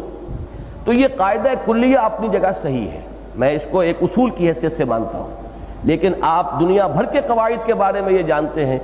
کہ ایکسیپشنز پروو دی رول، کہیں نہ کہیں ایکسیپشنز ہوتی ہیں، اور ایکسیپشنز در حقیقت اس قانون کو مزید ثابت کرتی ہیں کہ جب استثناء ہے تو استثناء کا مطلب یہ ہے کہ وہ ایک خالص استثنائی کیفیت ہے جس کو بیان کیا جا رہا ہے، ورنہ قاعدہ کلیہ وہی رہے گا۔ ویسے تو یہ ہے کہ قرآن مجید نے یہ بھی بیان کیا ہے کہ اکثر رسول جو بھیجے گئے وہ اسی قوم کا فرد ہوتے تھے، وَإِلَىٰ مَدْيَنَ أَخَاهُمْ شُعَيْبًا، تاکہ حجت جو ہے بتمام و کمال قائم ہو جائے، کوئی حجاب نہ ہو، کوئی ان کے درمیان مغایرت کا پردہ حائل نہ ہو۔ لیکن اس میں بھی ہم استثناء دیکھتے ہیں کہ حضرت لوط علیہ السلام عامورہ اور صدوم کی بستیوں کی طرف بھیجے گئے، حالانکہ وہ ان کی قوم کے فرد نہیں تھے، یہ تو حضرت ابراہیم علیہ السلام کے بھتیجے تھے۔ حضرت لوط علیہ السلام ان کے ساتھ ہجرت کر کے عراق سے گئے تھے شام اور پھر فلسطین پہنچے تھے، پھر ان کو بھیجا اللہ تعالیٰ نے صدوم اور عامورہ کی بستیوں کی طرف، تو وہاں جب وہ گئے تو ظاہر بات ہے کہ وہ اس قوم کے فرد نہیں تھے، ایکسیپشن موجود ہے۔ اسی طریقے سے انسانوں کے اندر، انسانوں میں مرد بھی ہیں، عورتیں بھی ہیں۔ اگر حجت ہی قائم کرنے کے اس قانون کو ہم بالکل اٹل مان لیں گے تو اس کا مطلب یہ کہ عورتوں کے لیے پھر عورتیں نبی ہونی چاہیے تھی، جبکہ ہمیں معلوم ہے کہ نبوت عورتوں کے لیے نہیں ہے۔ حالانکہ عورتوں کی نفسیات، عورتوں کے معاملات، عورتوں کے احساسات، ظاہر بات ہے کہ مرد کبھی بھی اپنے اوپر وہ کیفیت طاری نہیں کر سکتا۔ اگر رسول اور نبی صرف مرد ہوئے ہیں تو اگر وہی قاعدہ جو ہے بالکل اٹل ہو جائے، اس میں کہیں کوئی استثناء نہ ہو، تو اس کی روح سے تو پھر نبی جو ہے کوئی آنی چاہیے تھی، خواتین میں سے بھی اور رسول آنی چاہیے تھی، لیکن وہ بھی نہیں ہے۔ تو اجماعی عقیدہ یہی ہے کہ نبوت و رسالت جنوں میں نہیں ہے، بلکہ نبوت و رسالت کے اعتبار سے جنات بھی تابع ہیں انسانوں کے، وہی رسول جو آئے ہیں انسانوں میں وہی در حقیقت ان کی طرف بھی ہے۔ یہی وجہ ہے، مجھے حیرت ہوتی ہے مولانا اصلاحی صاحب کا، حالانکہ جو اصل الاصول ہے وہ تو یہ ہے کہ قرآن مجید پر وہ بیس کرتے ہیں اپنے سارے استدلال کو۔ دو جگہ پر ذکر ہے جنات کا قرآن مجید کے اندر، انہوں نے حضور سے قرآن سنا، پھر جا کر اسی کی تبلیغ کی، انا سمعنا قرآنا عجبا یہدی الی الرشد فآمنا بہ، سورہ جن میں موجود ہے کہ تم بھی ایمان لاؤ۔ تو آخر اگر ان کی رسالت حضور صلی اللہ علیہ وسلم کی ان کی طرف نہیں تھی تو ایمان لانے کے معنی کیا ہے؟ پھر یہ کہ سورہ احقاف میں ذکر موجود ہے کہ ہم نے یہ موسیٰ کی کتاب کے بعد پہلی کتاب سنی ہے۔ اب اگر حضرت موسیٰ علیہ السلام اور حضور کے مابین 2000 برس کا فصل ہے، اس لیے کہ 1300 قبل مسیح میں حضرت موسیٰ علیہ السلام ہے اور 7ویں صدی میں حضور صلی اللہ علیہ وسلم پر وحی کا آغاز ہو رہا ہے 610 کے اندر، پورے 2000 سال کا فصل ہے۔ لیکن وہ جنات یہ کہہ رہے ہیں کہ من بعد کتاب موسیٰ کی کتاب کے بعد اب یہ کتاب ہے جو ہم نے سنی ہے۔ تو اس عرصے میں معلوم ہوا کوئی نبی ان کے ہاں نہیں رہا، جیسے کہ کتاب ہمارے ہاں واقعتاً حضرت موسیٰ کی کتاب یعنی تورات کے بعد قرآن ہی ہے۔ انجیل کتاب کے حکم میں نہیں ہے، وہ مواعظ ہیں، اس میں شریعت ہے ہی نہیں۔ اسی طریقے سے جو زبور ہے وہ بھی ترانہ حمد ہے، حمد کے ترانے ہیں، بک آف سامز کے نام سے آج بھی وہ موجود ہے اس اولڈ ٹیسٹمنٹ کے مجموعے کے اندر، اس میں بھی کوئی شریعت نہیں ہے۔ شریعت والی کتابیں صرف 2 نازل ہوئی ہیں، ایک حضرت موسیٰ علیہ السلام کو عطا کی جانے والی تورات اور آخری محمد الرسول اللہ کو عطا کیا جانے والا قرآن۔ تو کتاب جو ہے در حقیقت شریعت کے معنی میں جس میں کہ شریعت دی گئی ہو، جس میں احکام دیے گئے ہوں، تو یہ 2 ہی ہیں، تورات اور قرآن۔ تو ان کا قول جو ہے وہ بہت ہی حکیمانہ ہے کہ من بعد کتاب موسیٰ کی کتاب کے بعد یہ کتاب اب آئی ہے، اس پر ہم ایمان لائے ہیں۔ تو معلوم یہ ہوا کہ جو اجماعی ہے اہل سنت کا اور علماء کا جو عقیدہ ہے وہی صحیح ہے، اور نبوت و رسالت جو ہے جنات میں نہیں ہے۔ میں تو اس سے آگے بڑھ کر میرا اپنا ایک نظریہ ہے کہ میرے نزدیک جنات میں بھی روح نہیں ہے، روح صرف حضرت آدم میں پھونکی گئی ہے، اور وہی ان کے شرف کی بنیاد ہے۔ فَإِذَا سَوَّيْتُهُ وَنَفَخْتُ فِيهِ مِن رُوحِي فَقَعُوا لَهُ سَاجِدِينَ۔ جنات کے اندر وہ روح نہیں تھی، جیسے یہ حیوانات ہیں، جان ہے ان میں، حیات ہے، بکری ہے جاندار ہے، کوئی اور ہے بلی ہے، یہاں تک کہ گھاس کا تنکا بھی جاندار ہے۔ میں نے تفصیل سے بحث کی ہے ان مضامین پر، میرا جو چھوٹا سا کتابچہ ہے عظمت صوم، کہ روح اور ہے جان اور ہے، جان اور روح کو گڑبڑ نہیں کرنا چاہیے۔ عام طور پر مغالطہ یہ ہو جاتا ہے ہمارے ذہنوں میں، چونکہ یہ لفظ ہم بولتے روح نکل گئی، روح عالم بالا کو پرواز کر گئی، موت کے وقت اس لفظ روح کا اطلاق ہم کرتے ہیں۔ روح بالکل دوسری شے ہے، روح کا تعلق جو ہے اس حیات سے نہیں ہے۔ یہ حیات جو ہے یہ حیوانات میں بھی ہے، یہ بلی اور کتے کے اندر بھی موجود ہے، یہ گھاس کے تنکے میں بھی موجود ہے۔ وہ جرثومہ کے جو کہ آپ ٹپکاتے ہیں، جو انسان جو ہے بیوی کے بطن میں ٹپکاتا ہے، وہ بھی ذی حیات ہے، اس کے اندر زندگی ہے، اس میں حرکت ہے، بڑی تیزی کے ساتھ حرکت کرنے والا جرثومہ ہے۔ بیضہ انثیٰ جو ہے، جو ماں کی طرف سے حصہ شامل ہوتا ہے، وہ بھی لیونگ میٹر ہے۔ تو لائف اور شے ہے، روح اور شے ہے۔ وہ روح جو ہے روح ملکوتی، جس کا تعلق اللہ کی ذات کے ساتھ ہے، وَنَفَخْتُ فِيهِ مِن رُوحِي، وہ صرف اس حضرت انسان کا ایک شرف ہے جو اللہ نے اسے عطا فرمایا، اور وہی روح ریسیپینٹ ہے وحی کی۔ لہذا جنات کے لیے وحی ممکن ہی نہیں ہے ریسیو کرنا۔ اس وحی کی ریسیپشن جو ہے صرف انسان ہی کر سکتے تھے، جن کے اندر کہ وہ روح جو ہے، جو اللہ تعالیٰ نے جس کا تعلق اپنی ذات کے ساتھ قائم ثابت فرمایا ہے، ذکر فرمایا ہے، وہ جن کو ملی ہے۔ اس لیے کہ وحی کو بھی روح کہا گیا، قرآن کو بھی روح کہا گیا، لانے والا فرشتہ بھی روح ہے، اور روح محمدی، روح نبوی جو ہے وہ در حقیقت ریسیپینٹ ہے اس وحی کی۔ تو یہ تمام جو ہے الفاظ ایک لفظ روحی کے حوالے سے آتے ہیں۔ تو جنات کے اندر نہ روح ہے، وہ اس معنی میں روح، حیات ہے، زندگی ہے، روح نہیں ہے، وہ روح سے خالی ہے۔ اس اعتبار سے بھی وہ وحی کے ریسیپینٹ بن ہی نہیں سکتے، ان میں کوئی نبوت و رسالت نہیں ہوئی۔ نبوت و رسالت کے اعتبار سے وہ انسانوں ہی کے تابع ہیں۔ دوسری چیز جو میں نے عرض کی تھی سائنٹفک فنومینا کے اعتبار سے، وہ یہ آیت نمبر 7 سے لے کر اور آیت نمبر 9 تک، وَالسَّمَاءَ رَفَعَهَا وَوَضَعَ الْمِيزَانَ أَلَّا تَطْغَوْا فِي الْمِيزَانِ وَأَقِيمُوا الْوَزْنَ بِالْقِسْطِ وَلَا تُخْسِرُوا الْمِيزَانَ۔ اب یہاں وہ ایکسیپشن موجود ہے کہ اس میں ایک امر بھی ہے، 2 نہیں بھی ہیں۔ اور آسمان کو اس نے بلند کیا اور رکھ دی میزان، اللہ تطغوا فی المیزان، لا تطغوا نہیں ہے، مت زیادتی کرو میزان میں۔ وَأَقِيمُوا الْوَزْنَ بِالْقِسْطِ، یہ فعل امر ہے، قائم رکھو وزن کو عدل کے ساتھ، وَلَا تُخْسِرُوا الْمِيزَانَ، اور میزان پہ کوئی کمی نہ کرو۔ اس میں میری جو رائے بنی ہے واللہ عالم، میں بڑی ہی ہیوملٹی کے ساتھ اس کو میں پیش کر رہا ہوں، اس لیے کہ یہ بات میرے علم کی حد تک کسی اور نے آج تک نہیں کہی ہے۔ اگر مجھے کہیں سلف میں مل گئی بات تو پھر مجھے بہت اطمینان ہو جائے گا۔ بعض چیزیں میں نے آپ کو بتایا ہے کہ ایسی ہوئی ہیں۔ مثلا میری ایک رائے تھی کہ سورہ بقرہ میں جہاں صوم کے احکام آئے ہیں اس میں جو پہلا حکم آیا ہے وہ رمضان کے روزے سے متعلق نہیں ہے، بلکہ وہ 3 روزوں کا حکم حضور نے دیا تھا ہر مہینے رکھنے کا، رمضان کے روزے کی فرضیت سے پہلے۔ ایام 20 کے روزے جو بعد میں بھی نفلی اور مسنون روزوں کی حیثیت سے باقی رہے ہیں، 13ویں 14ویں اور 15ویں تاریخ ہر مہینے کی حضور نے حکم دیا روزے رکھو، یہ اس سے متعلق ہے۔ اس کے بعد جب آیا ہے کہ یہ رمضان مبارک کا ذکر، شہر رمضان الذی انزل فیہ القرآن ھدی للناس وبینات من الھدی والفرقان فمن شہد منکم الشہر فلیصم، یہ ہے صوم رمضان کا حکم۔ اب یہ میرا ایک گمان تھا جو اللہ تعالیٰ نے مناسبت عطا فرمائی ہے نظم قرآن کے ساتھ، اس کے حوالے سے، لیکن مجھے کہیں اردو تفاسیر میں اس کا ذکر نہیں ملا تھا، لہذا میں گھبراتا تھا کہ میں یہ بات کیسے کہوں، اگر کہتا بھی تھا تو ڈرتے ڈرتے۔ اچانک ایک روز، یہ میرے زمانہ طالب علمی کی بات ہے، میڈیکل کالج کا اسٹوڈنٹ تھا میں، اس زمانے کی بات ہے کہ مجھے ایک رسالہ زندگی ہندوستان سے نکلتا ہے، جماعت اسلامی کا آفیشل آرگن، اس میں ایک مضمون ایک صاحب کا پڑھنے کو ملا جنہوں نے بڑے ناقدانہ انداز میں اور بڑے تحقیر کے انداز میں یہ بات بیان کی، مولانا انور شاہ کاشمیری رحمۃ اللہ علیہ کی رائے کی نفی کرتے ہوئے کہ انہوں نے کیسی ہلکی بات کہہ دی ہے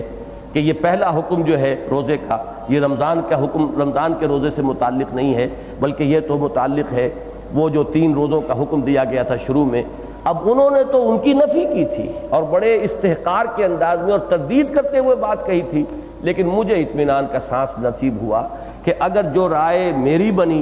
اگر وہی رائے انور شاہ کاشمیری رحمۃ اللہ علیہ کی ہے، تو پھر اب مجھے کوئی وہ بے چینی نہیں رہی، گھبراہٹ نہیں رہی، متفق گردید رائے بو علی برائے من۔ بعد میں نے جب تفسیر امام رازی پڑھی ہے، تفسیر کبیر، تو حیران رہ گیا میں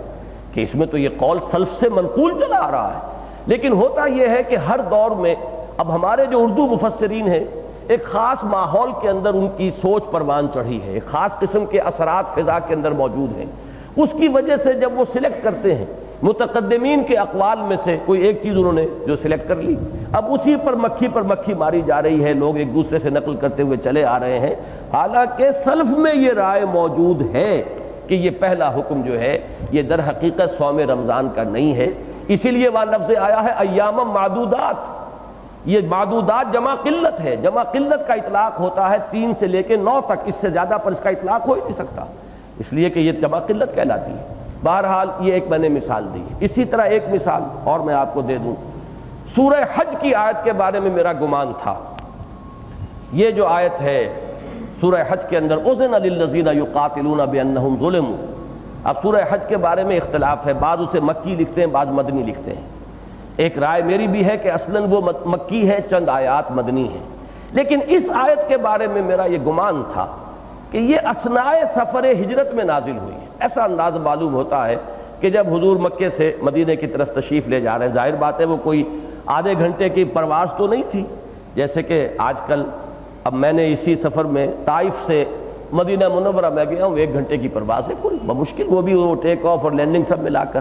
لیکن حضور نے جب یہ سفر کیا ہوگا، اس وقت مستحضر نہیں ہے سیرت کا یہ بات میرے ذہن میں سمجھتا ہوں کہ 8-10 دن تو لگے ہی ہوں گے کم سے کم، اس اثناء میں بھی تو وہی نازل ہوئی نا، تو وہ جو انداز ہے وہاں پر الذین ان مکناہم فی الارض اقاموا الصلاۃ وآتوا الزکاۃ وامروا بالمعروف ونہوا عن المنکر، مجھے ایسے محسوس ہوا کہ جیسے یہ حضور صلی اللہ علیہ وسلم کو مینیفیسٹو دیا جا رہا ہے کہ اب آپ جا رہے ہیں مدینے میں، آپ کا داخلہ ایک حاکم کی حیثیت سے ہوگا، صاحب اختیار۔ مکے والا دور اب گزر گیا جبکہ مسلمان کمزور تھے، دبے ہوئے تھے، کفر کا غلبہ تھا،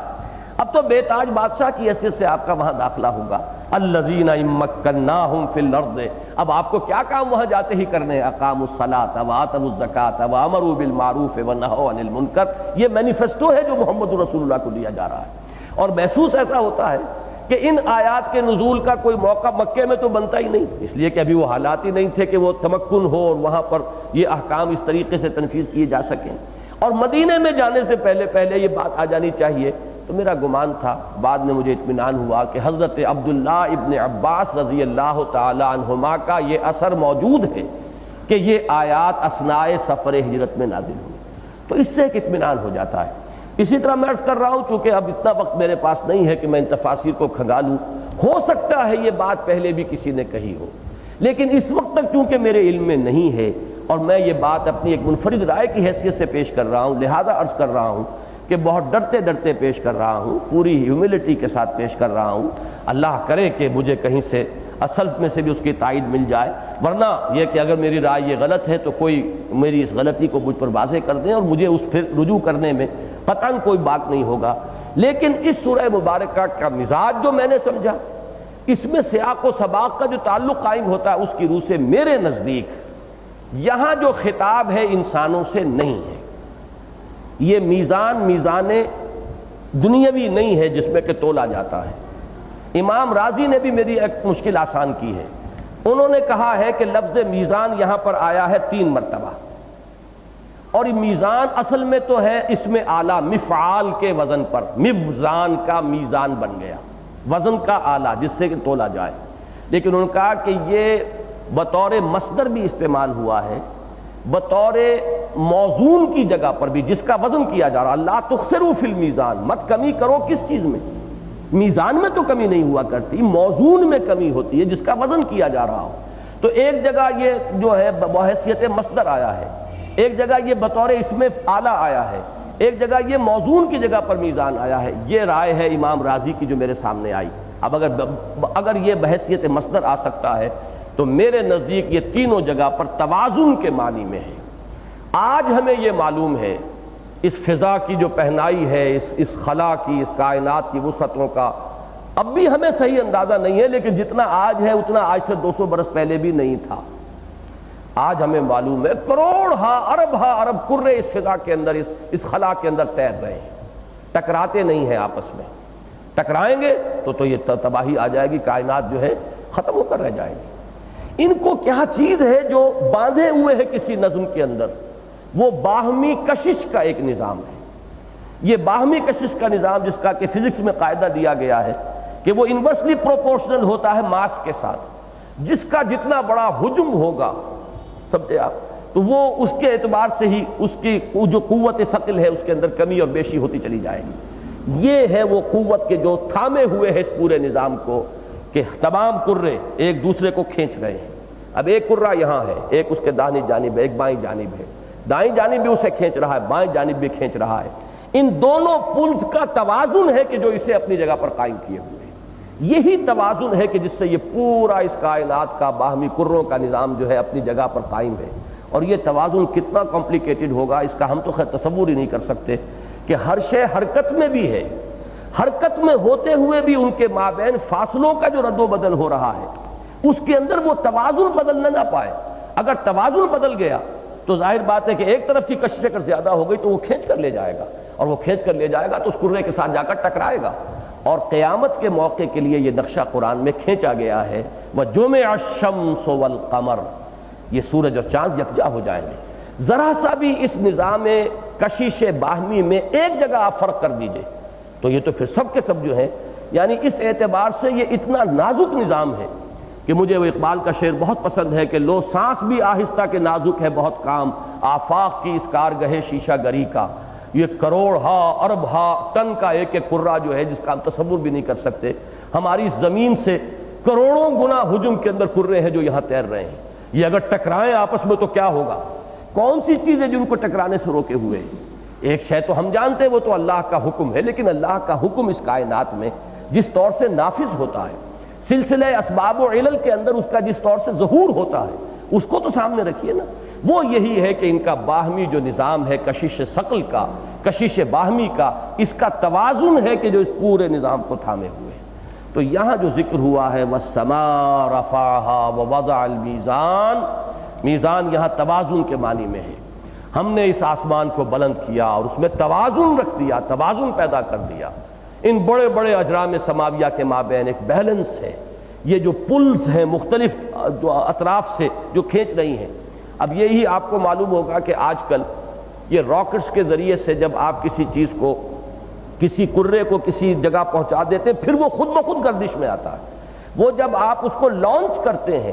تو وہ کئی سٹیجز کا راکٹ ہے کہ جو اس کو لے کر اوپر جاتا ہے۔ اوپر جا کر کسی مدار میں آنے کے بعد اب اسے کسی انرجی کی ضرورت نہیں ہے، وہ خود بخود حرکت میں آتا ہے۔ وہ انرجی کون سی ہے جو اسے مسلسل کوئی 6 مہینے سے گردش کر رہا ہے کوئی کرہ، اور یہ مسلسل جو ہے ان کا سارا مواصلاتی نظام اس وقت جو ہے انہی کے حوالے سے ہو رہا ہے۔ یہ در حقیقت وہی ایک مدار ہے اور اس کے اندر وہی کشش باہمی کا نظام ہے کہ کسی ایک جگہ پر آپ کو پہنچا دیا، وہ جس جگہ پر آ جائے گا کشش باہمی میں اب وہاں پر وہ برقرار رہے گا۔ یہ ہے وہ توازن۔ والسماء رفعها ووضع المیزان اللہ تطغوا فی المیزان، اس توازن میں کمی بیشی نہ کرو۔ اس توازن میں کمی بیشی ہوئی تو یہ درہم برہم ہو جائے گا۔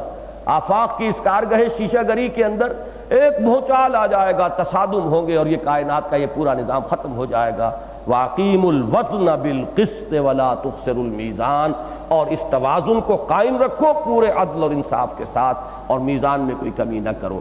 اگرچہ ان آیات کا ایک نتیجہ نکلتا ہے، وہ ہے اس کی کرولری،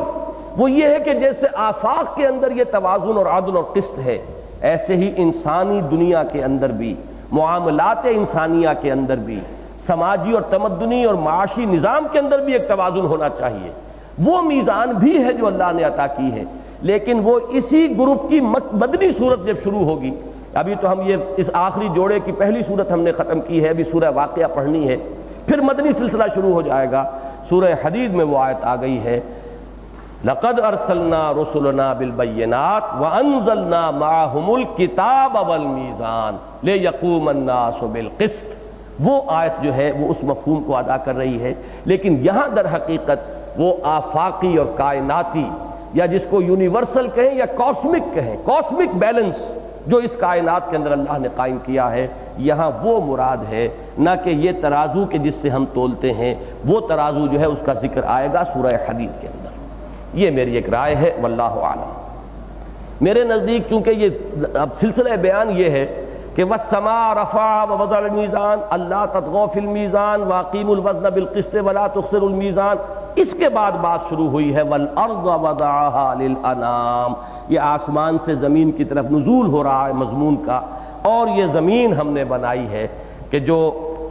لوگوں کے لیے ہے، اب مخلوق کے لیے ہے، اس میں ہم نے پھل بنائے اور نخل ہے، کھجوریں ہیں اور خوشوں والی، اور اناج ہے بھس والا، اور رنگا رنگ کے پھول ہیں۔ فَبِأَيِّ آلَاءِ رَبِّكُمَا تُكَذِّبَانِ، تو زمین سے پہلے کا ذکر جو ہے در حقیقت وہ عالم سماوی کا ذکر ہے، وہ اجرام سماویہ کے مابین، اور اسی میں نوٹ کیجئے وضع کا لفظ آیا ہے، جبکہ سورہ حدید میں آیا انزلنا معہم الکتاب والمیزان، یہاں وضع المیزان، اللہ نے میزان رکھ دی۔ یہ میزان جو رکھ دی ہے، یہ جو مفہوم میں عرض کر رہا ہوں، یہ لفظ زیادہ اس کے ساتھ مناسبت رکھنے والا ہے کہ یہ وہ کاسمک بیلنس ہے جو اس کائنات میں اللہ تعالیٰ نے قائم فرما دیا ہے، اور اس میں خطاب جو ہو رہا ہے اب وہ اجرام سماویہ سے ہو رہا ہے کہ اس نظم کو اب برقرار رکھو۔ اس کی نظیر قرآن مجید میں موجود ہے کہ اللہ تعالیٰ خطاب فرماتے ہیں، اب یہ مجازی خطاب ہے، یہ حقیقی خطاب ہے، یہ تو ایک دوسری بحث ہو جائے گی۔ آسمان اور زمین کے بارے میں ائتیا طوعا و کرہا قالتا اتینا طاعین، اللہ نے آسمان اور زمین کو حکم دیا آؤ حاضر ہو جاؤ، ہمارے حکم کے سامنے سرنگوں ہو جاؤ،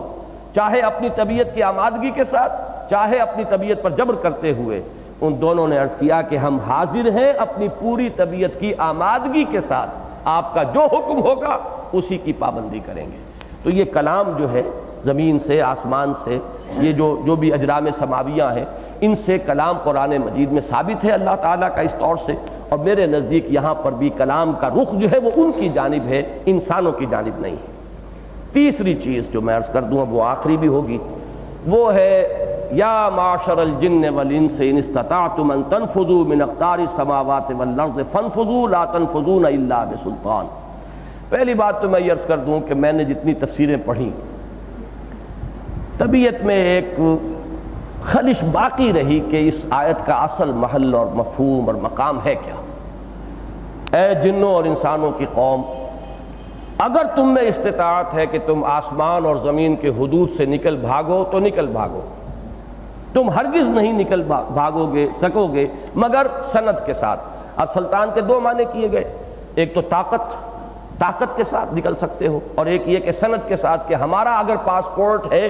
ہمارا اجازت نامہ ہے تو نکل جاؤ گے۔ لیکن سوال یہ ہے کہ آسمانوں اور زمین سے نکل کے جائیں گے کہاں؟ اس لیے کہ قرآن مجید کی اصطلاح جہاں تک میں سمجھ سکا ہوں،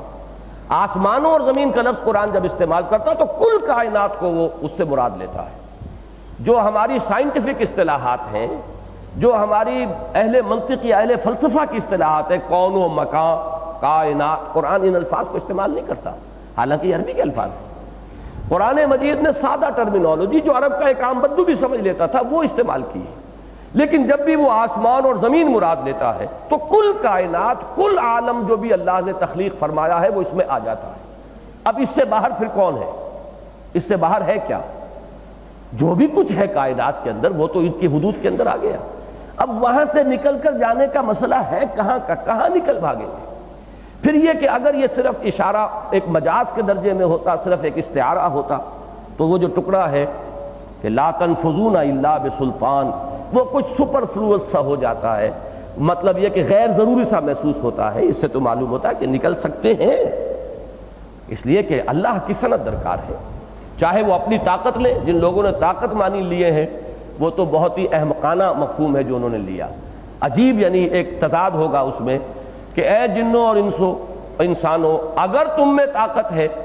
کہ تم نکل بھاگو آسمان اور زمین کی حدود سے تو نکل بھاگو، تم نہیں نکل بھاگو گے مگر طاقت کے ساتھ۔ تو سلطان کے معنی اگر طاقت لیتے ہو تو کلام ہی محمل ہو گیا، اگر تم میں طاقت ہے تو نکل بھاگو، تم نہیں نکل سکتے مگر طاقت کے ساتھ۔ تو یہ تو میرے نزدیک جن لوگوں نے بھی یہ معنی کیے ہیں انہوں نے تو سادہ سی منطق کو بھی سامنے نہیں رکھا کہ یہ تو بالکل کلام محمل ہو گیا۔ ہاں، جنہوں نے سلطان سے مراد لیا ہے اللہ کی سند، اللہ کا اجازت نامہ، اللہ کا پاسپورٹ، وہ کسی نہ کسی درجے میں مضمون جو ہے وہ منطقی بن جاتا ہے کہ ان کی حدود سے تم نہیں نکل سکتے، الا یہ کہ اللہ کی طرف سے سند اور سلطان اور جواز جسے کہتے ہیں، جواز سفر۔ آج کل جو بھی حج اور عمرے کے لیے جاتا ہے تو وہاں سب سے پہلے فین جواز، تو وہ جواز ہے۔ اور مجھے بڑا ایک پیارا شعر یاد آ گیا ہے اس جواز کے لفظ پر، میں بہت زیادہ محظوظ ہوا جب میں نے عرب میں جا کر دیکھا کہ پاسپورٹ کو وہ جواز کہتے ہیں۔ تو ایک شعر ہے، کسی نے بہت مایوسی کے عالم میں کہا ہے، ہوگا کسی تحریک سے وابستہ، کسی جماعت سے وابستہ ہوگا، اس کے قائد سے یا قائدین سے یا قیادت سے مایوس ہوا، بددل ہوا۔ میں نہیں جانتا کہ وہ کون شاعر ہے، مجھے صرف شعر یاد ہے، مجھے معلوم نہیں ہے کہنے والا کون ہے، اس کا پس منظر کیا ہے، لیکن ایک عجیب کیفیت ہے اس شعر کے اندر۔ تیری رہبری کا یہ فیض ہے، قدم اہل شوق کے رک گئے۔ بڑا طنز ہے، بڑا گہرا، بہت کرب ہے اس میں۔ اس کرب اور طنز کا ایک ایسا اجماع جو ہے اس شعر کے اندر جو اجتماع ہوا ہے، تیری رہبری کا یہ فیض ہے، قدم اہل شوق کے رک گئے، نہ کوئی جواز سفر ملا، نہ کوئی دلیل قیام ہے۔ کھڑے ہوں تو کس دلیل سے کھڑے ہوں، چلیں تو کس دلیل سے چلیں، گو مگو کی ایک حالت کے اندر مبتلا ہو کر لوگ رہ جائیں۔ کسی قائد کی قیادت پر اس سے زیادہ بھرپور طنز اور نہیں ہو سکتا کہ تیری رہبری کا یہ فیض ہے، قدم اہل شوق کے رک گئے، نہ کوئی جواز سفر ملا، نہ کوئی دلیل قیام ہے۔ تو یہ جواز کے لفظ سے مجھے یاد آیا کہ جواز کہتے ہیں پاسپورٹ کو عرب میں، جواز سفر، کہ جس سے کہ آپ اپنے ملک کی حد سے باہر نکل سکتے ہیں اور کسی ملک میں داخل ہونے کا بھی ٹھپا اس پر لگا ہوتا ہے۔ بہرحال یہاں جن لوگوں نے سند جواز مراد لیا ہے وہ کم سے کم منطقی اعتبار سے تو بات صاف ہو گئی، لیکن سوال یہ ہے کہ جائیں گے کہاں؟ اگر آسمانوں اور زمین کے حدود سے باہر نکلنے کا کوئی امکان ہے تو وہ باہر ہے کون سی؟ میرے نزدیک اس عقدے کو حل کرتا ہے جدید جو ہماری فلکیات کا ایک بہت ہی ریسنٹ ایک یہ ڈسکوری ہے جنہیں بلیک ہولز کہا جاتا ہے۔ اس کائنات کے بڑے دور کے مشاہدے میں ایک عجیب حقیقت سامنے آئی ہے کہ کہیں کہیں ایسے سیاہ داغ ہیں، نقطے ہیں کہ ان میں بڑے بڑے کرے اور کتنا ہی اس کائنات کا کاسمک میٹیریل جو ہے وہ گم ہو جاتا ہے، پھر پتہ نہیں چلتا کہ کہاں گیا۔ ان کو بلیک ہولز کہا جاتا ہے جدید ایسٹرونومی کی اصطلاح۔ آپ دیکھ رہے ہیں کرے ہیں، سب ہیں، اور اچانک محسوس ہوا کہ وہ سب کے سب غائب ہو گئے، کہاں گئے؟ بس ایک سیاہ سا داغ رہ جاتا ہے، باقی اور کچھ نہیں رہتا۔ کہاں چلا گیا ہے سارا مواد؟ میرے نزدیک یہ وہ وجود سے عدم کا معاملہ ہے، عدم محض میں دوبارہ چلے جانا، اس لیے کہ اس کائنات کی اصل تو عدم ہے۔ مجھے حضرت مجدد الفسانی رحمۃ اللہ علیہ کا ایک قول یاد آ رہا ہے کہ این صنعت باری تعالی است کہ معدوم را موجود می نمائند۔ یہ تو اللہ تعالیٰ کی صنائی کی شان ہے،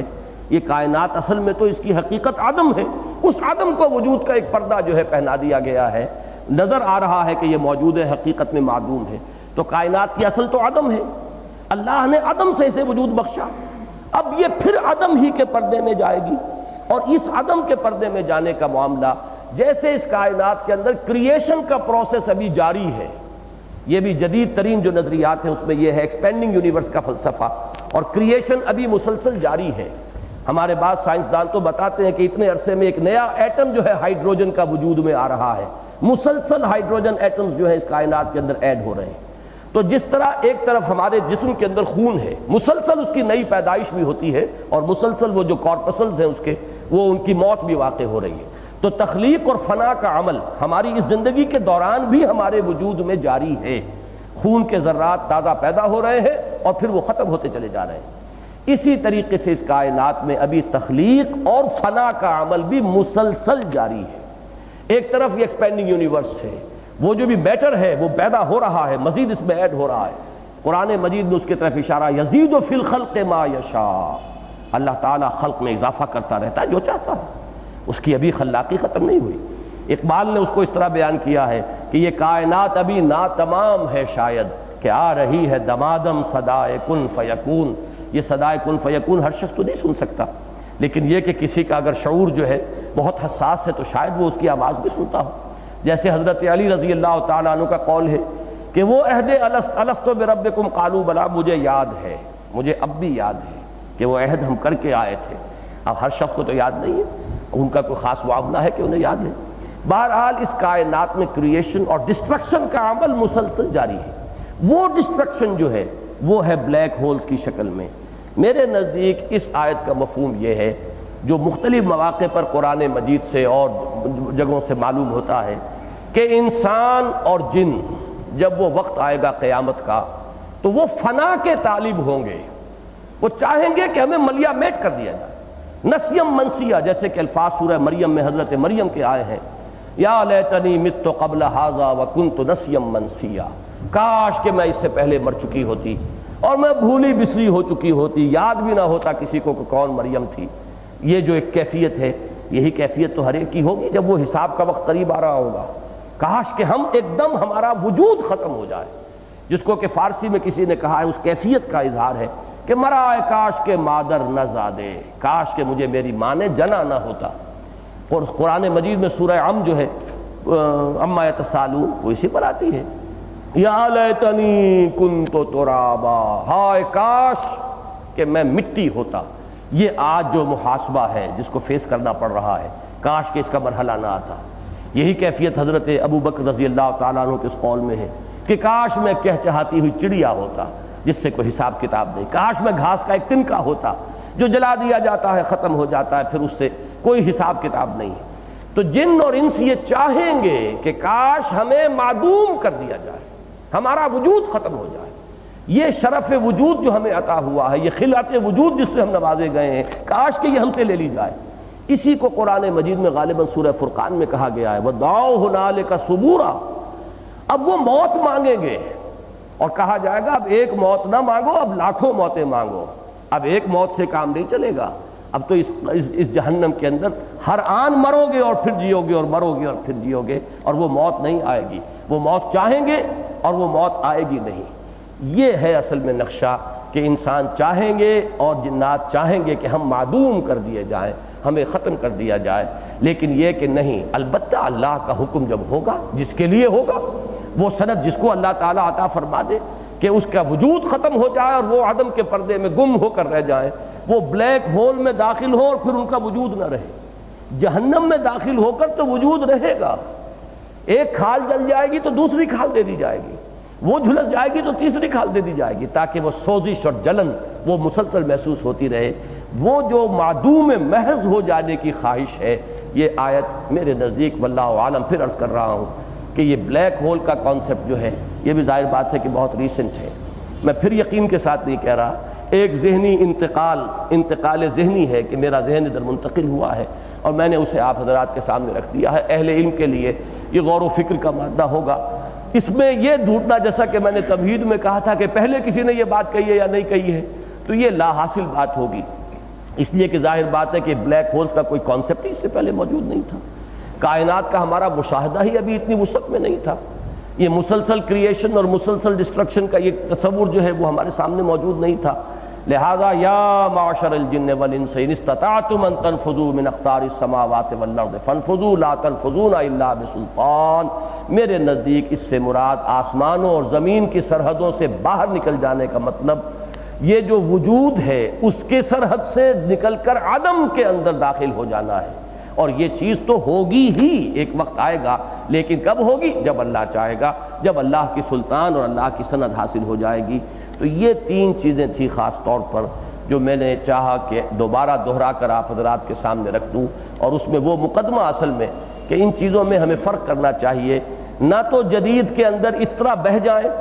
کہ جو شریعت کا عملی پہلو ہے اس کو بھی ہم موم کی ناک بنا دیں، جدھر چاہیں مروڑ دیں اور جدھر چاہیں اسے بھی لے جائیں اپنی خواہشات کے پیچھے. وہ عملی حصہ جو ہے وہ تو قائم اور دائم رہے. اس میں تو ہمارا اصول ہونا چاہیے کہ پیچھے کی طرف چلو، دوڑ پیچھے کی طرف ہے گردش ایام تو، اور یہ یہاں تک کہ ہم پہنچ جائیں ما انا علیہ واصحابی، جو حضور کا اور صحابہ کا طرز عمل ہے. جتنا بھی ہم قریب ہو سکیں قریب سے قریب تر، ادن و دونک اور قریب ہو جاؤ، وہ ہونا چاہیے عمل کے معاملے میں. باقی یہ علمی معاملات،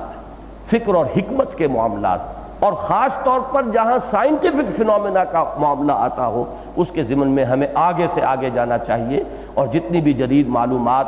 خاص طور پر ثابت شدہ سائنسی حقائق جتنے بھی سامنے آ چکے ہیں، اور نظریات میں بھی جو چیز قرآن مجید کے بیان سے زیادہ مطابقت رکھتی ہو، قریبی مطابقت رکھتی ہو، ہمیں اس کو قرآن مجید کی اس تشریح میں اور تفہیم کے معاملے میں ان کو انکارپوریٹ کرنا چاہیے. اقول قولی ھذا واستغفر اللہ لی ولکم ولسائر المسلمین والمسلمات.